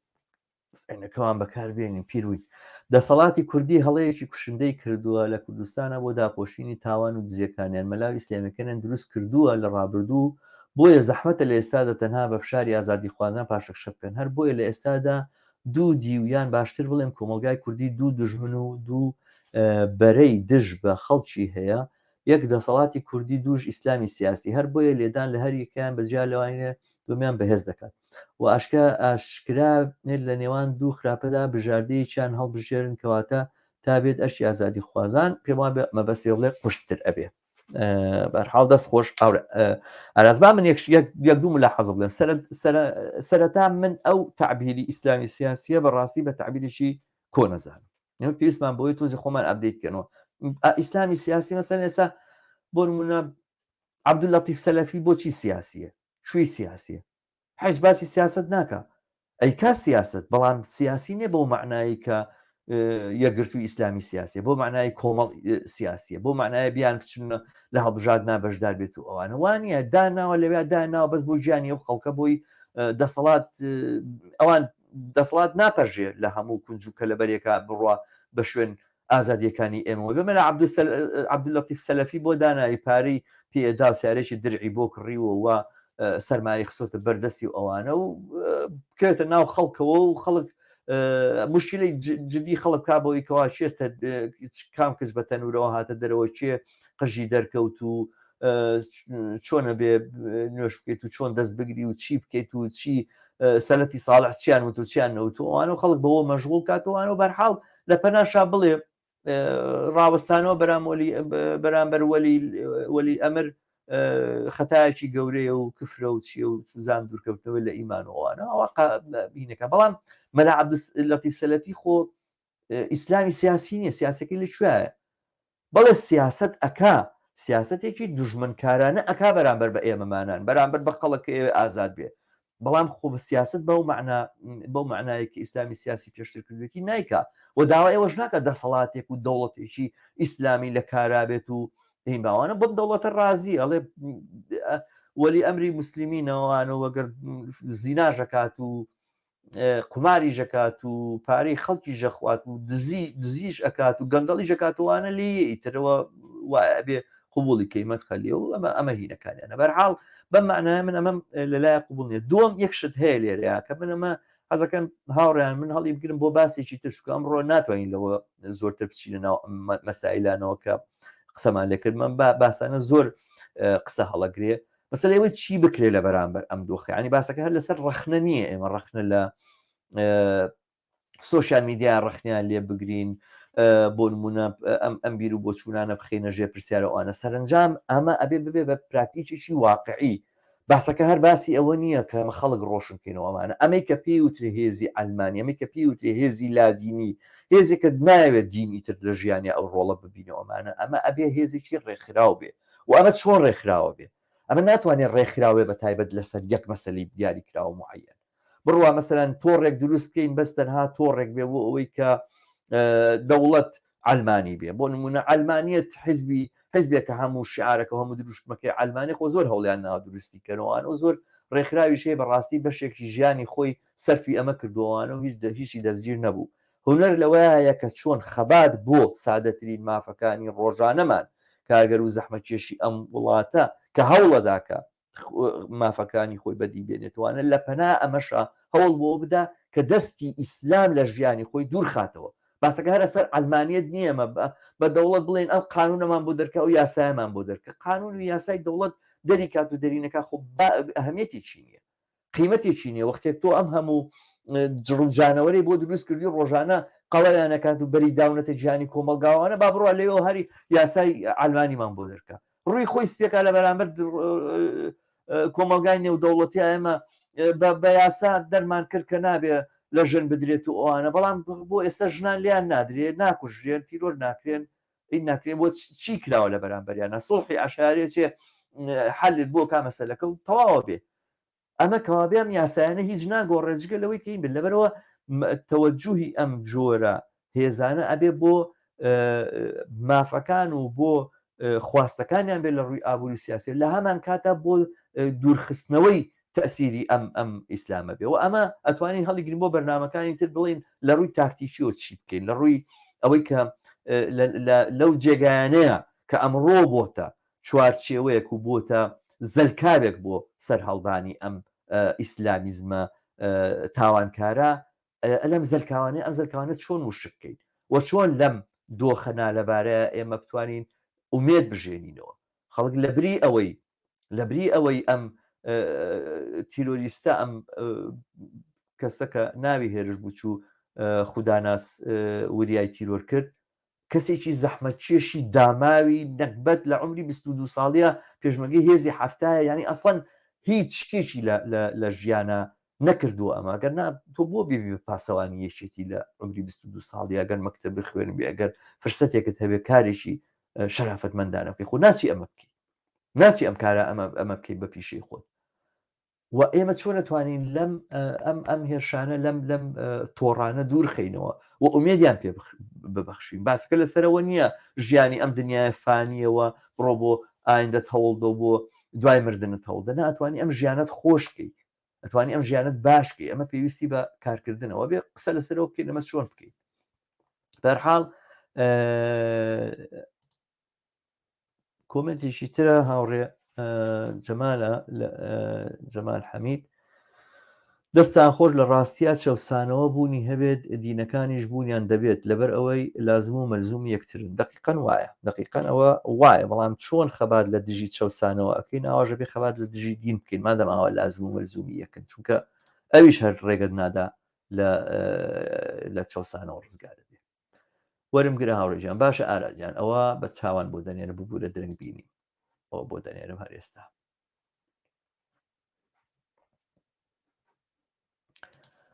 هاوڕیان هەر کەسێک وەک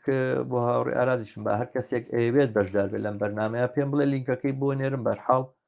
گفتوگۆیەکە بیکەین بزانین چۆنی بتوانین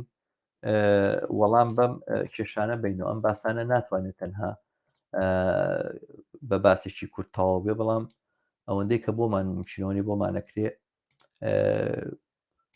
لەگەڵ یەکتر گفتوگۆ بکەین تا بکەین بە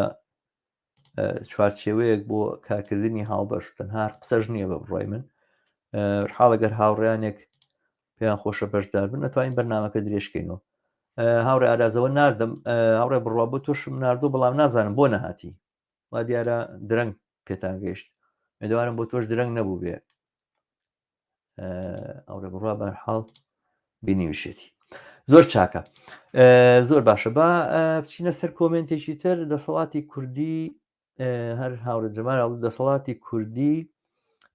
کۆمەڵگەی بە ئیسلامیەکان سپاردووە دەسەڵات و پارەش بۆ خۆی. بەرحاڵ بە جۆرێک وایە، بە جۆرێک وایە ئەوەندەی کە ئەو شوێنانە زانین چۆن ئەم جێگایانە لە کۆمەڵگەی کوردستانی ئێمەیە، ئەم جێگایانە جێگای پراوێزخراون، جێگایەکن کە مەسەرەن لە هینی شێ لە ماوەیەک باسییانەکردیان لە قاهیرە، لە حەواشی قاهیرە نازانم چەند 100,000 کەس هەر هەوێشیان نییە، هەر کەس نازانێ هەن ئەسڵەن تەسجیل نەکراون، تۆمار نەکراون لە سجلاتە. ئەمە لە بەرازیل هەیە، لە مەکسیک هەیە، لە جاکارتا هەیە، لە کەلکتا هەیە، لە ناو هندستانە لە دەلهی و لەوانەیە هەیە. لە جێگایەکە من بەرنامەکەی پێشووترم لە کە ئین بوو وێنەیەکم هێنا بۆ مزگەوتێکە لە شوێنێک لەو شوێنە دروستکراوە، مزگەوتەکە ئەڵێی هینە پرشنگایەتەوە. بەرحاڵ ئەم کۆمەلگایە بەم جۆرەکە ڕەهاکراوە بەرەڵاکراوە هیچ خزمەتگوزاریی تیانە. یعنی ئێمە باسەکەین، باسەکە طبعاً من لە قسەکانی پێشووتریش مامانە وتووە باسەکە هەر نابێتەوە باسی فکری، ینی سەلەفیەکان هەر بە تەنها بەو فکرە دواکەوت و کۆنیانەوە نییە کە توانن خەڵک لە خشتە برن. تۆ ڕێکیانەیە بۆ بەرژەوەندی، یعنی تۆ گەنجی ئەتەیە بڕۆی ژن بێنی ئەچی لە یەکێک لەم تۆڕانەوە لە ڕێگەی ئەمانەوە مەسەلەن ممکنە بە خوشکێکی موسڵمان دەناسێنە چی زەواجەکەی لە ڕێگەی ئەم تۆڕانەوە ممکنە کارێک هەر شتێ پارە دێنە عارەبانێک دابنێ بڕۆ لە ناو بازار مەسەلەن تەماتە فرۆشە شووتی فرۆشە. بەڵێ گەر زۆر موسڵمانێکی زۆر ئین بوویت و ئەوانێت شەڕواڵەکەت بەرەو کورتی چۆڕیشە بەرەو درێژی ئەوختە بەستە تەکسیەکە دێنێ قورعابان بۆ لێ بڕۆ بسۆڕێرەوە بە ناو شارا و پارەکەش نیوەی بۆ خۆت و نیوەی بۆ ئێمە. هەم تۆڕەکە خەریکە دەوڵەمەە بێ قازانجەکەوانە، هەم ئەم کەسەش شتێکی دەستکەوتووە. کارەکە بەم جۆرە ئەکرێ. و مەسەلەن چۆن قەراغشارەکانی ساوپاولۆ بۆ نمونە عەسابەیەکی مخەدەراتی حکمی تیاکاتەوە، ئەسڵەن دەوڵەتی هەرتیانە، دام و دەستگای دەوڵەتی هەرتیانە و هەر ئەمە عەسابەیە پارە ئەیا بە بێوەژنەکان، پارە ئەیا بە هینەکان، بە خەڵکانێکی بێ سەرپەرستوانە، هەر بەم شێوازش سەلەفیەکانیش دەوڵاتی ئەمێ ئاواکەن. بەرحاڵ ئەمەیە ئەو واقعێتە کە ئێمە بێ لە بەرچاوی بگرین و بیبینین. ینی باسەکە بەرەڵاکردنی کۆمەلگای بۆڵە. هاوڕێ ئاراز هاتی بەخێر هاتی، چاوت ماش دەکەم هاوڕێت باشی هەموو کاتێکی باش هەر بژیت زۆر بەخێر خۆشەویستی سپاس زۆر خۆشحاڵم کە بەشداری لەگەڵمان بفەرموو. هەروەها من کۆمنتەکانی تر هاوڕێ مەسعود و هاوڕێیانی تر بەڵام ئاورێ بڕوە ئەگەر باشە بە چاوان هاورە جەمال بۆ تۆ شوێنێرم هاورێ بڕاک من کامێرەم کردو تۆ کامێرە مەکەرەوە لە لینکەکەت کە بۆ ئەنێرم لە جێگەیەکە کامێراکە و بڵین مکەبەرەکەت ئەکتیڤەکەی و دواتر ناوی خۆ دەنووسیت وەڵی ئینتەر بەرحاڵ ببەخشە ئاراجان ومێدەوارم باش بیت تەندروستیت باش چاوت ماز دەکەم مەمنون ئێمە باشین سەبارەت بەو بابەتە هاوڕێشەماڵ نەگەر ئەو بابەتە باڵین بابەتێکی گشتگیرە هەڵبەت کە ناکرێ ئێمە تەنها لە یەک کۆمنتە ئەوە بخوێنینەوەنێ و لایەنەکانی تری لێک نەدەینەوەنە دیارەکە مەبەست لەو کۆمنتی منی شەر ئەوە بوو کە بڵم لە دەسەڵاتی کوردی بۆ ئەوەی کە بتوانێت ئەو کارانی کە ئەنجامی داوە لە ڕابردووتە بە شێوازێکی سیستەماتیکی یاخود با بڵێن بە شێوازێکی بەرنامە بۆ داڕێژراو کە ساڵانێکی دوور و درێژە دەسەڵاتی کوردی لێرە و لەوێ هەوڵ دەدات کە خەڵکی ئازادی خواست خەڵکی ئەو کەسانەی کە تینووی ئازادین یاخود کەسانی ناڕاستی لە کوردستانە جاتر لە دەسەڵاتی کوردی بێ یاخود لە سیستەمەکەی بێ دەیانەوێت بیان پاشەکشیان پێ بکات و بیان بەتە دواوانن جا لەو ڕێگەیەوانە بە بڕای من کە چەندین ڕێگەی گرتوۆتە بەر هەر ئەوە نییە کە تەنها بە ئیسلامی سیاسی یاخود بە کۆمەڵێک سەرمایه‌دار یاخود کۆمەڵە حیزبەکەی بۆ نمونەوەکو ئەوانەی شاسوار و ئەمانە بە هەموو ئەو ڕێگەیانە هەمووی یەک سەرچاواگرێت و یەک شوێنەگرێتوانە ئەویش ئەوەیە کە مانەوەی ئەو دەسەڵات و مانەوەی ئەو سیستەمە لە خۆ بگرێت بۆیە لە کاتێکە کە ئیسلامی سیاسی هێڵاوەتەوە یاخود ئیسلامی سیاسی برەو پێدەدا لە کاتێکدایە کە بەرێ ئازادی خواست تینووی ئازادیە یعنی لێت نەشارن کاتێک ئێمە 100,000 ئیمزاکۆکەینانە بۆ دەستورێکی سیکۆلار بەخاتی چییە بەخاتی وەیە کە لانی کەم ئێمە بتوانین لەو مەعمەعەیە لەو کێبڕکەیە ئێمە بتوانین لانی خۆم لانی کەم تابووی خۆمان یاخود بزمارێک لە تابویەک بدەین یعنی خۆ ئەوە نییە کە تۆ بڵێ ئەم کاری کە کردمانە هەر ڕۆژماردن بۆ هیچ ئەهمیەتێکی نەبووە نەخێر ئێمە توانیمانە لانی کەم ئەو دەسەڵاتە بۆ مەودایەکی زۆر دووری خینەوە چونکە هەر ئەبێ بێت بە بڕای من ئەو کارێکی دەسەڵات کردوێتی لە 30 ساڵی ڕابردووە بۆ ئەوەی کە ئیسلامی سیاسی برەو پێبات و بیانێتە پێشەوە ئەبایە 10 ساڵ پێش ئێستا بەهاتایە کەواتە کاتێکە نەمان هێشتۆ تا ئێستا بێت هۆکارەکەی وەکە بوونی کەسانێکی ئازادی خوازە لە کوردستانە توانیانە ئەو شێوازە لە دەسەڵاتی ئیسلامگەرایی یاخود بە شێوازێکی تر ئەو کۆنەپەرستیە دوور بخاتەوە مەوداکەی دوورەکەوێتانە بە بڕای منەوە نییە کە ئەمە زیندە بە چاڵکرا بێ یاخود نەما بێ یاخود شتێک ئەمە وەکو چۆناڵێ مۆرانەیە وایە دروست ئەبێتەوە کاتێک ئێستا بۆ نمونە من کاتی خۆشی لە کوردستان هەتا ئەوە زۆر بە جدی ئەهاتە بەردەمم کە ئیسلامی سیاسی بە سیاسەکەی و بە ئەوانی کە لە ژێر چەتری دەسەڵاتە بوونەتە پاشکۆیەک بوویان ئەمانە لە دێکانەوە دەستیان کردبوو بەم کارە لە دێکان و مامۆستاکان بە زۆر ئەیانوت کاکە تۆ لە کوردستان لە سلێمانی بۆ نمونە ناوە دەرچەوەی نابم بم لێرە بۆ دێهاکان ئەمە ئیسلامی سیاسی ئەچوو لە دێکانەوە دەسی پێکرد لە مەکتەبەکانی لە سەرەتاییەوە ئەم منداڵانی پەروەردە ئەکرد پەروەردەی ئەو لەسەر ئەوە نەبوو کە بێت وانەکانیان پێ بڵێ فیزیان پێ بڵێ زانستیان پێکە ئەمانە هاتن بە شێوازێک ئیشیانە کرد کە ئەمانە چۆنەڵێ هەواداری خۆیان دروستکەن یا ترسنۆکیان دروستکەن بێ ئومێدیان دروستکەن کەواتە ئەوان بە سیستەم یاخود بە شێوازێک لە کارکردنێکی درێژمەودووە هاتون ئەم کاریان ئەنجامداوە و قوربانیەکی وەکو ئەو کەسە یەت خوانازوریات تیرۆرەکە ئەنی ئەو کەسێک کە خوانازوریای تیرۆ کردووە هی ئەوە نییە کە دەم و دەسەر لەو کاتێ ئەو خیتابی بیست بێت و هات بێ ئەم کارێکی بێت لە مەودایەکی دوور و درێژە لە ڕێ ئەو ئیسلام گەرایانەوەی توانیوەتی شت بچێتە مێشکی ئەم کەسانە کە هیچ قفڵێک لە بێشکی بات و بڕاو کارەکە بۆیە بە بڕای من حاڵەتی بەدیل یاخود حاڵەتێک کە ئێمە چی بکەین ئەمە وەکو جاران نییە جاران تەسەورەکەم ئەگەر بکرایە لانی کەم لەگەڵ کۆمەڵێ سام کاتێک ئێمە لە ناوەندی سکۆلار ئەو ئیمزانەمان کۆ کردوانە یەکێتی و پارتیشمان بەسە کردوانە بەشێک لە یەکێتی و پارتی زۆر بە هینۆ هاتنە پێشوانە پێشوازیانێکن هەر ئێستا بڕۆ بۆ ناوەندی سیکۆلار هەل لەو ڕێگەیەوە بڕۆ ئیمزا کۆکردوانە قەنەعەتم نییە دەرگاڵی بکەنەوە دۆخەکە بەرەو خراپتر گەڕاوە هاوڕێ ئاراز منەوە موافقم بەڵام باسەکە لەسەرەوەیە من ئەمە بە ئینەگەزانم مێدوارن لە بەرنامەکانی ترا بەشدار بن من بەرنامەی داهاتوو تەرخانەکەم بۆی کەوا چی بکرێ بەرحاڵ دەست خۆش بێ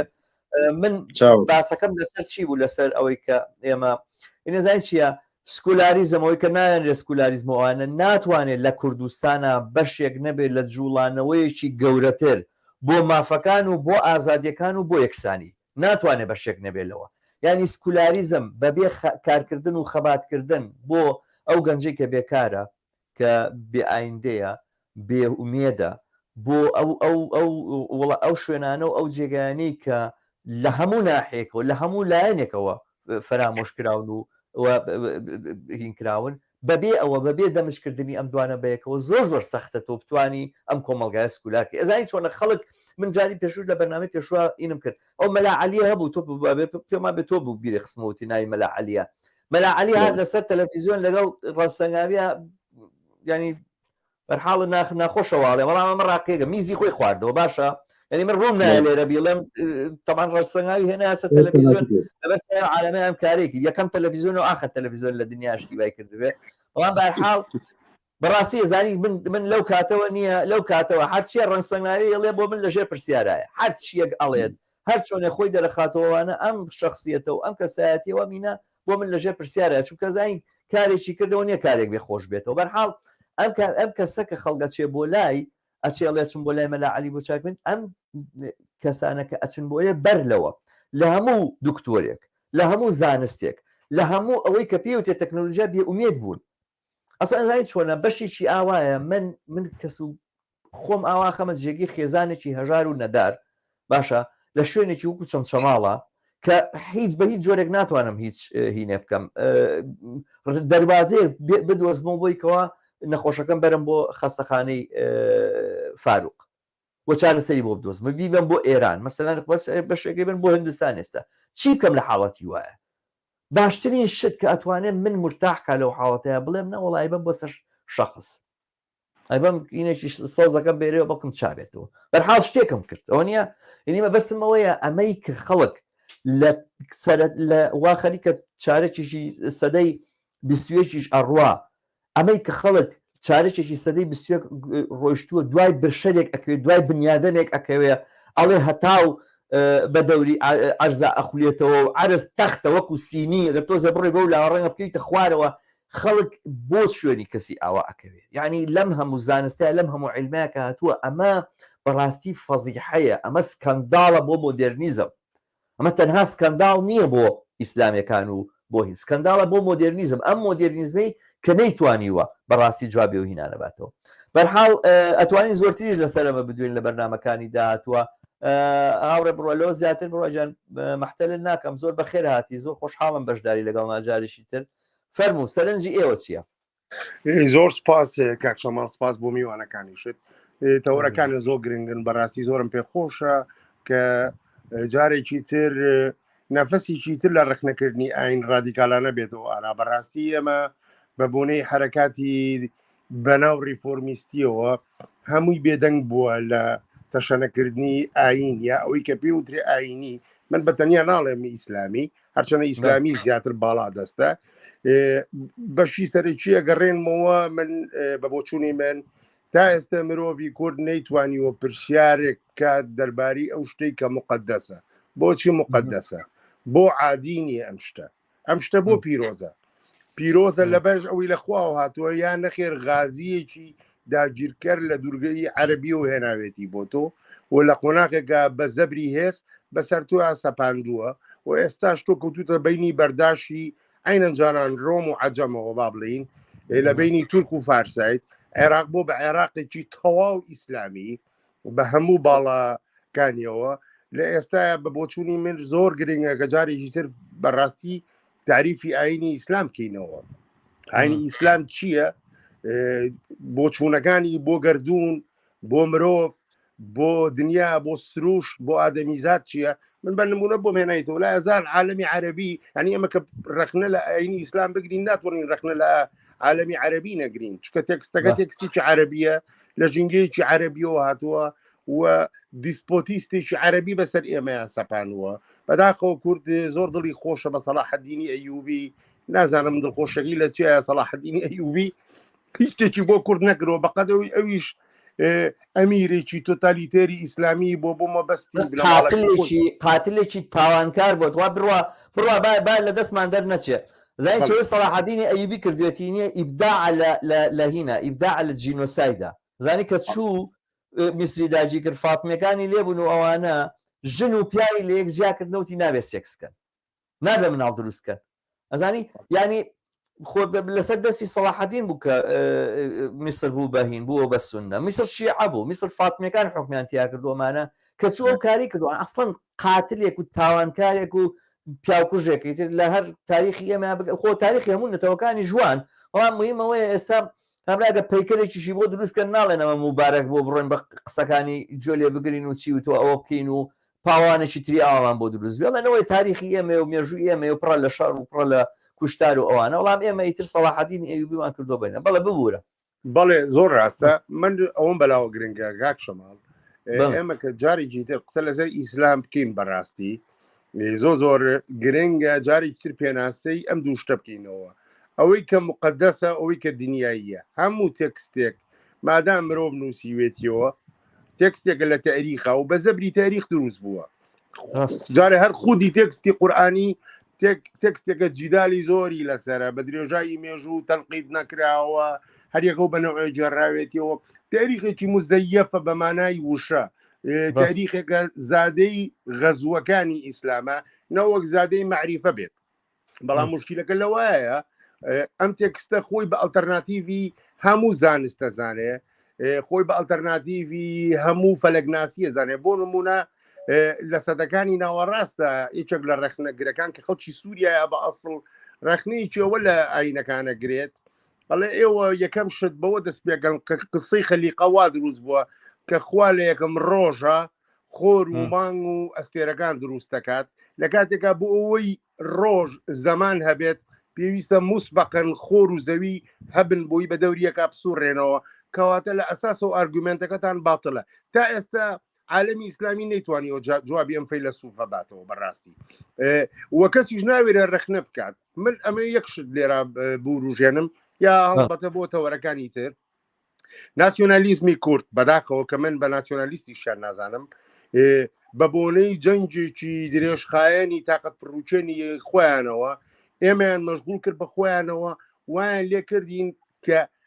ئەو سترەکتورەمان بیر بچێتەوە بنیادی و کۆمەلگایەمان لە بیر بچێتەوە کە لە بنەڕدا بنیادێکی ئاینیە وە بە هەموو شێوەیەکیش دژی هەر دەنگێکی چەپ یا لیبرال یا ڕادیکال بوون کە ویستی بێتی ئەو کۆمەلگایە ئەو سترۆکتورە ئاینیە بخاتە بەرپرسیار بێهودەش نییە کە هەمومان دەربەدەری شاران و پەراگەندە بووین لە کاتێکە مەلاکان هەمیان سێ چوار ژنیان هەیە و یەکی دوو مزگەوتیان هەیە و ساری درعیان هەیە و مینبەریان هەیە لە کاتێکا من و تۆ ناتوانین جەریدەیەکی دەرکین لە کوردستانە کەواتە ئەم ئیسلامیانە چەنە خۆیان هەڵتۆقیون وەکو کولتور و سترەکتور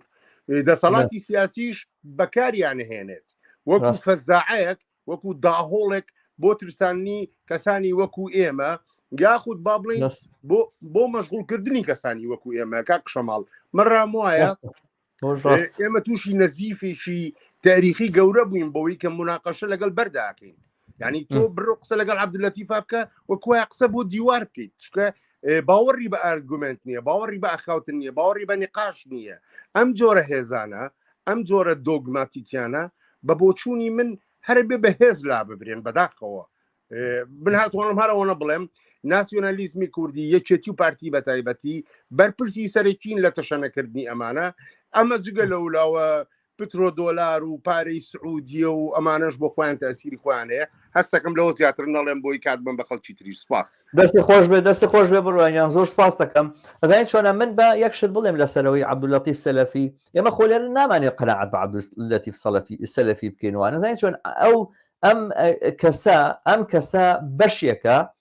لە دام و دەستگای دەسەڵات و گەندەڵی ئەم وڵاتی ئێمە یعنی هینێک نییە ئەوش بەشێکە لەو دام و دەستگا گەندەڵە باسەکە لەسەرەوەی قسەش هەتا لەسەر لەوەژ نییە کە فکر و بیر و بۆچوونی ئەوانە بگۆڕین کە لایەنگری عەبدولەتیف سەلەفین باسەکە لەسەرەوەی ئەساسەن ئەم فکر گۆڕینە ئەم بیر و بۆچوون گۆڕینە مەسەلەیەکی پراکتیکیە یعنی ئینسان بە پراکتیک بەوەی کە ئایندەیەکی باشتری دەستکەوێ و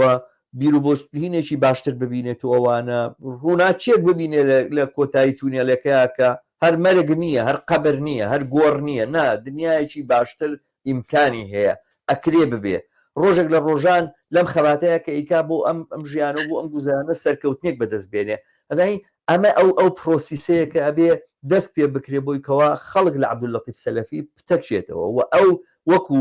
چۆن دەسەڵاتی پارتی وێچێتی هەموو مەشروعەتێکی نەماوە ئەویش هیچ مەشروعەتێکی تەنانەت لە بەرچاوی ئەتباعەکانی خۆشیان نەمێنێ یعنی پێویست بەوە ئەکا کە تۆ ئەلتەرناتیڤێک بەم تووڕەیی و بێزاریە بدێزانی ئەمەی کە ئێستا لە مەلا هەڵۆیە ئەیبینی ئەمە تووڕەییە لەم دۆخەی کە ئێستا هەیە تێگەی تووڕەییەکە تووڕەیەکی شێتانەیە تۆڕەییەکە کە خەریکە دار و بەردی هەرچی مۆدرنیزم و هەرچی هین هەیە هەمووی تێک ئەدا فۆرمێکی ترە لە دوژمنکاری بەرامبەر بە کۆمەلگا ئەنی مەلا هەڵۆ کۆمەڵێ خەڵکی داما و خەڵکی پەراوێزخراوی لە دەوری خۆی کۆ کردوتەوە کە ئەبێ هەموو ڕۆژە دوژمناتی ئەم کۆمەڵگایە بکەن ناتوان لەگەڵم کۆمەلگایە هەڵکەن هیچ بەهایەکیان بۆ دانانی ئەم کۆمەلگایە و هیچ نرخێکیان بۆ دانانێ هیچ نین ئەوان یعنی زانی چۆنە بڕات تۆ بێکاری نییە بێکاری بەتەنها ئەوەنەوە نییە کە تۆ پارەت نییە زانی تۆ کە بێکاری تۆ زانی لە سویدا سویدی شاوایە تۆ بێکاری خەریکە کۆمەلگا بە تۆڵەڵێ تۆ چیت تۆ هیچ نیت ببیت و نەبی هەموو شتێک ئەڕوات و ئەگوزەرێ چی شوێنێکە گرتووە لە کۆمەلگایە بە بڕوای من ئەوانەی کە لە مەلا هەڵۆ کۆخرن مەلا هەڵۆ ینی مەسەلەن هونەرەکەی کە حتا تێگەیشتنی لە بەرامبەر تێکستەکانی خۆیان سەقەتە کابرات ناتوانێت وەکو بنیادەمێکی چۆن بڵێ زۆر نۆرماڵیش لە ئینەکان بێ ئەمە خەڵک لە دەوری خۆی کۆکاتەوە ئەمە خەڵکانێک لە دەوری ئەو کۆبوونەتەوە کە بەڕاستی لەگەڵ مەرگە هیچ بەهایەک بۆ ژیانی خۆیان و هیچ جیاوازیشی لەگەڵ مەرگا نابینن بۆیە هاتون لە دەوری ئەو کۆبوونەتەوە و ئەوەی کە ئەتوانێ ئەمە بکە هەر بە تەنها ڕەخنەگرتن نییە لە ئەبێ ڕەخنە بگیرە لەمە من ناڵێم خۆمانی لێ دوورخەینەوە و خەڵکانەکەن بەڕاستی نایەنێ بچنە شەڕیهینەوە کە تۆزێ تایە هیلاک بن و تایە ئەوە بکەنەوەوانە پێیان خۆشە دابنیشن باسی فەلسەفی و نازام چی بێنەوە لەسەرەوەی کە چۆن بارودۆخی بابەتی بارودۆخی زاتی و نازان چی تهدید دەکا و ئەمانە ئەم قسە هینانە بکەنەوەوانە نایەن لەو شوێنانەیە کە خەریکە شەڕە کە خەریکە خودا نازوریاکانی تیا ئەکوژرێن خودا نازوریا ئەڵێ من بڕوان بە منیە ئەیکوژن لە سەرجادە بە ئاشکرا لە بەرچاوی ئالەم ئەیکوژن لەو شوێنە لەو شەڕای ناوێ بەشداری بکە ناوێ عارق بکاتەوە لەوێ ناوێ دڵۆ پێ خوێن بڕێژێ ئەوانە دانیشێ بە هینێکە ئەوە ناکەیت بەڵام لە هەمان کاتە خۆ ناکری هەر بە ئەفکارەکان بگۆڕین و ئەمە ئەوە ئەبێتە کارێکی بێهودە چونکە ئەفکاری ئەمانە بۆیە وای لێ هاتووە لەبەرەوەی دۆخی ژیانیان وایە ڕەخنە لە ئەفکاریان بگری ئەبێ ئەلتەرناتیڤیان پێ نیشان بدەیت کە بتوانن هینکە بەرحاڵ هاوڕەیەک لێرە هاوڕێ جەمال حەمید لە کەنەداوە داوای کردو کە بێت بەشدار بێ من لیگەکەشم بۆ ناردی هاوڕێ جەمال بەرحاڵ ئەگەر نەهاتووی ئەوە دیارە خۆت نەدویستویان ناتەوێ بەرحاڵ بۆ بەرنامەکانی تر من زۆر خۆشحاڵ بۆ بڕوە نازانم ئەگەر تاقیبێکە دێ لەسەرمانەکەوتم یەک تێبینی بڵێم کاکە شەماڵجیان سپاس بۆ ئەم دەرفەتە وی کاتی خەڵکی تر نەگرم سیاسەتی تەجوێع سیاسەتی برسیکردن یەکێکە لەو سیاسەتانەی کە یەکێتی و بارتی زۆر بەباشی بەکارێنن بۆ ئەوەی مرۆڤی کووردا بڕنن لە هەموو مافەکانی لە هەموو هێز و توانایی بەداخەوە هەموو ئەوانەشی کە ئەبن بە ئەلتەرناتیڤ بۆ یەکێتی و پارتی هەمان تەکنیک و میکانیزم بەکارێنەوە لەبەرەوەی هیچ دیدێکیان بۆ چاکردنی باری گوزەرانی مرۆڤ نییە بەداخەوە هەر حەسم کرد ئەو ئینەش بڵێم و زۆر سپاس دەکەم دەستەکانی خۆش بێ زۆر زۆر سپاس زۆر سپاس ئازیزی بەرحاڵ وا دیارە گەیشتین بە کۆتایی ئەڤاسی ئەم شەومان هیچ چاوڕێکی تریش لێرە داوای بەشداری نەکردووە ئومێدوارم بۆ بەرنامەکانی تر لەگەڵ مابنەری کشەمەی داهاتوش بەپی توانێت خۆمان لەسەر ئەمانە یاخود لە فرسەتێکە کە ڕەنگە یەکشەمەش نەبێ پێش یەکشەمەش ئەم باسە دووبارە درێژە پێ بدەین گەڵما بن ببەخشن لە کۆتایی قسەکانمان ئەوە ئاڵێم دۆخێکی کۆمەڵایەتیمان هەیە لە کوردستانە دۆخێکی ئابووریمان بۆ پێک هاتووە لە کوردستانە بەرحاڵ بەداخەوە هاوڕێ جەمال مێدەوارم توانی لە داهاتووە ئینیکەین لەگەر فرسەت بوو لە بەرنامەکانی داهاتوە زووتر ئاگادارم کە بۆی بتوانم کێشە تەکنیکیەکە لەگەڵا حەلکەم بەڵام وا دیارە ناتوانم ئێستا و کێشەی حەلکەم لەبەروی لە بەرنامەکەیان بەرحاڵ ئومێدوارم توانم لە داهاتوە حەلیکەم و بەشداروی لەگەڵمان وەک گوتم دۆخێکی کۆمەڵایەتیمان هەیە، دۆخێکی ئابوووریمان بۆ پێکاتەوە، جیاوازێکی چینایەتی زۆر زەق و چۆن بڵێم هندستانیانە لە عێراق لە کوردستانە دروست بووە، یانی ئەو جیاوازێت چینایەتی ئێمە لە کوردستانە هەمانە زۆر خەتەرناکە. ئەو جیاوازێت چینایەتی ئێمە لە کوردستانە هەمانە باسەکە لەسەر هەژاری نییە بەتەنها، خەڵک وانە کە برسی بێت و هەژار بێت و نان نەبێت، بەڵام جیاوازی چینایەتی هەمیشە کە لە کۆمەلگای فراوان ئەبێتەوە بە خێرایی فراوان ئەبێتەوە. ئەمە ئێستا من لە سویدیش هەر لەو کێشەیە ئەژین، یعنی سویدیشمان وەکو کوردستان لێ هاتۆ بەڕاستی. ئەم جیاوازە چینایەتێک کە بەم جۆرە ئاوا سەری فراوانە بێتەوە زۆر نەخۆشی کۆمەڵایەتی لەگەڵ خۆیان ئەهێنێ. ئەمانەمان هەیە لە کوردستانە بۆمان دروست بووە. دۆخێکی سیاسیمان هەیە کە نەک هەر تەنها گەندەڵیە، دەسەڵاتێکی تاڵانکارمان هەیە و بە هەموو شێوازێک ئەم کۆمەلگای کردو بە جێگای تەراتێنی خۆی و هەموو شتێکە دزیە، هەموو شتێک تاوانەکە. ئەمەمان هەیەەوە لەگەڵ ئەمە فەرهنگێک و تێڕوانێک و فەلسەفەیەکی بۆ ژیان و ئەوانە کە هیچی وا لەگەڵ ئیسلام و لەگەڵ ئیسلامیزمە فەرقی نییە، دواکەوتووە کۆنەپەرستە، دژی ژنە، دژی ئازادیە، دژی تاکە، دژی مناڵە، دژی هەموو بیرکردنەوەیشی ئازاد، دەربڕینێکی ئازادە لە مێژوی خۆیان پڕ بۆ لە تاوانکاری و ئینسان کوشتن و کوشت و بڕ و بێقیمەتکردن و بێنرخکردنی ژیانی ئینسان. ئەمە ئاوا بوو ئەم دەسەڵاتە و لە هەمان کاتە ئێمە دام و دەستگایەکی ئاینیمان هەیە کە دام و دەستگایەکە هەمیشە لەگەڵ تاوانکارا بووە، هەمیشە لەگەڵ دەسەڵاتدار و زۆردارا بووە و ئەمڕۆژ دووبارە تەواوکاری ئەم دەسەڵاتەیە، تەواوکاری ئەم تاوانکاریەیە. هەموو ئەمانە دەستیان داوەتە یەک و ئەم دۆخیان پێکێناوە کە ئێمە لە کوردستانە بەرامبەری وەستاوینێتەوە. لە بەرنامەی داهاتووە ئەوڵم لەسەرەوە قسە بکەین چی بکرێت.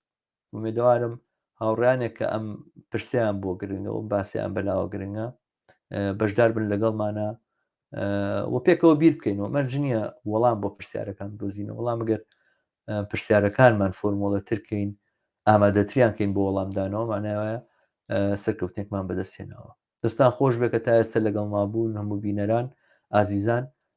بیرتان مەچێ ئەگەر ئەکرێ لە لای خۆتانەوە کەناڵی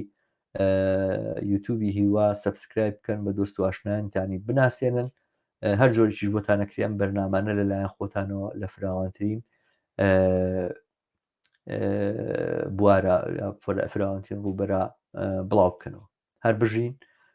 شەوتان شاد بێ یا ڕۆژتان شاد بێ بە پێی و کاتی کەلین تا بەرنامەیەکی تر و دیدارێکی تر بە شادی و کامەرانی تەنەسپێرم. هەر بژین.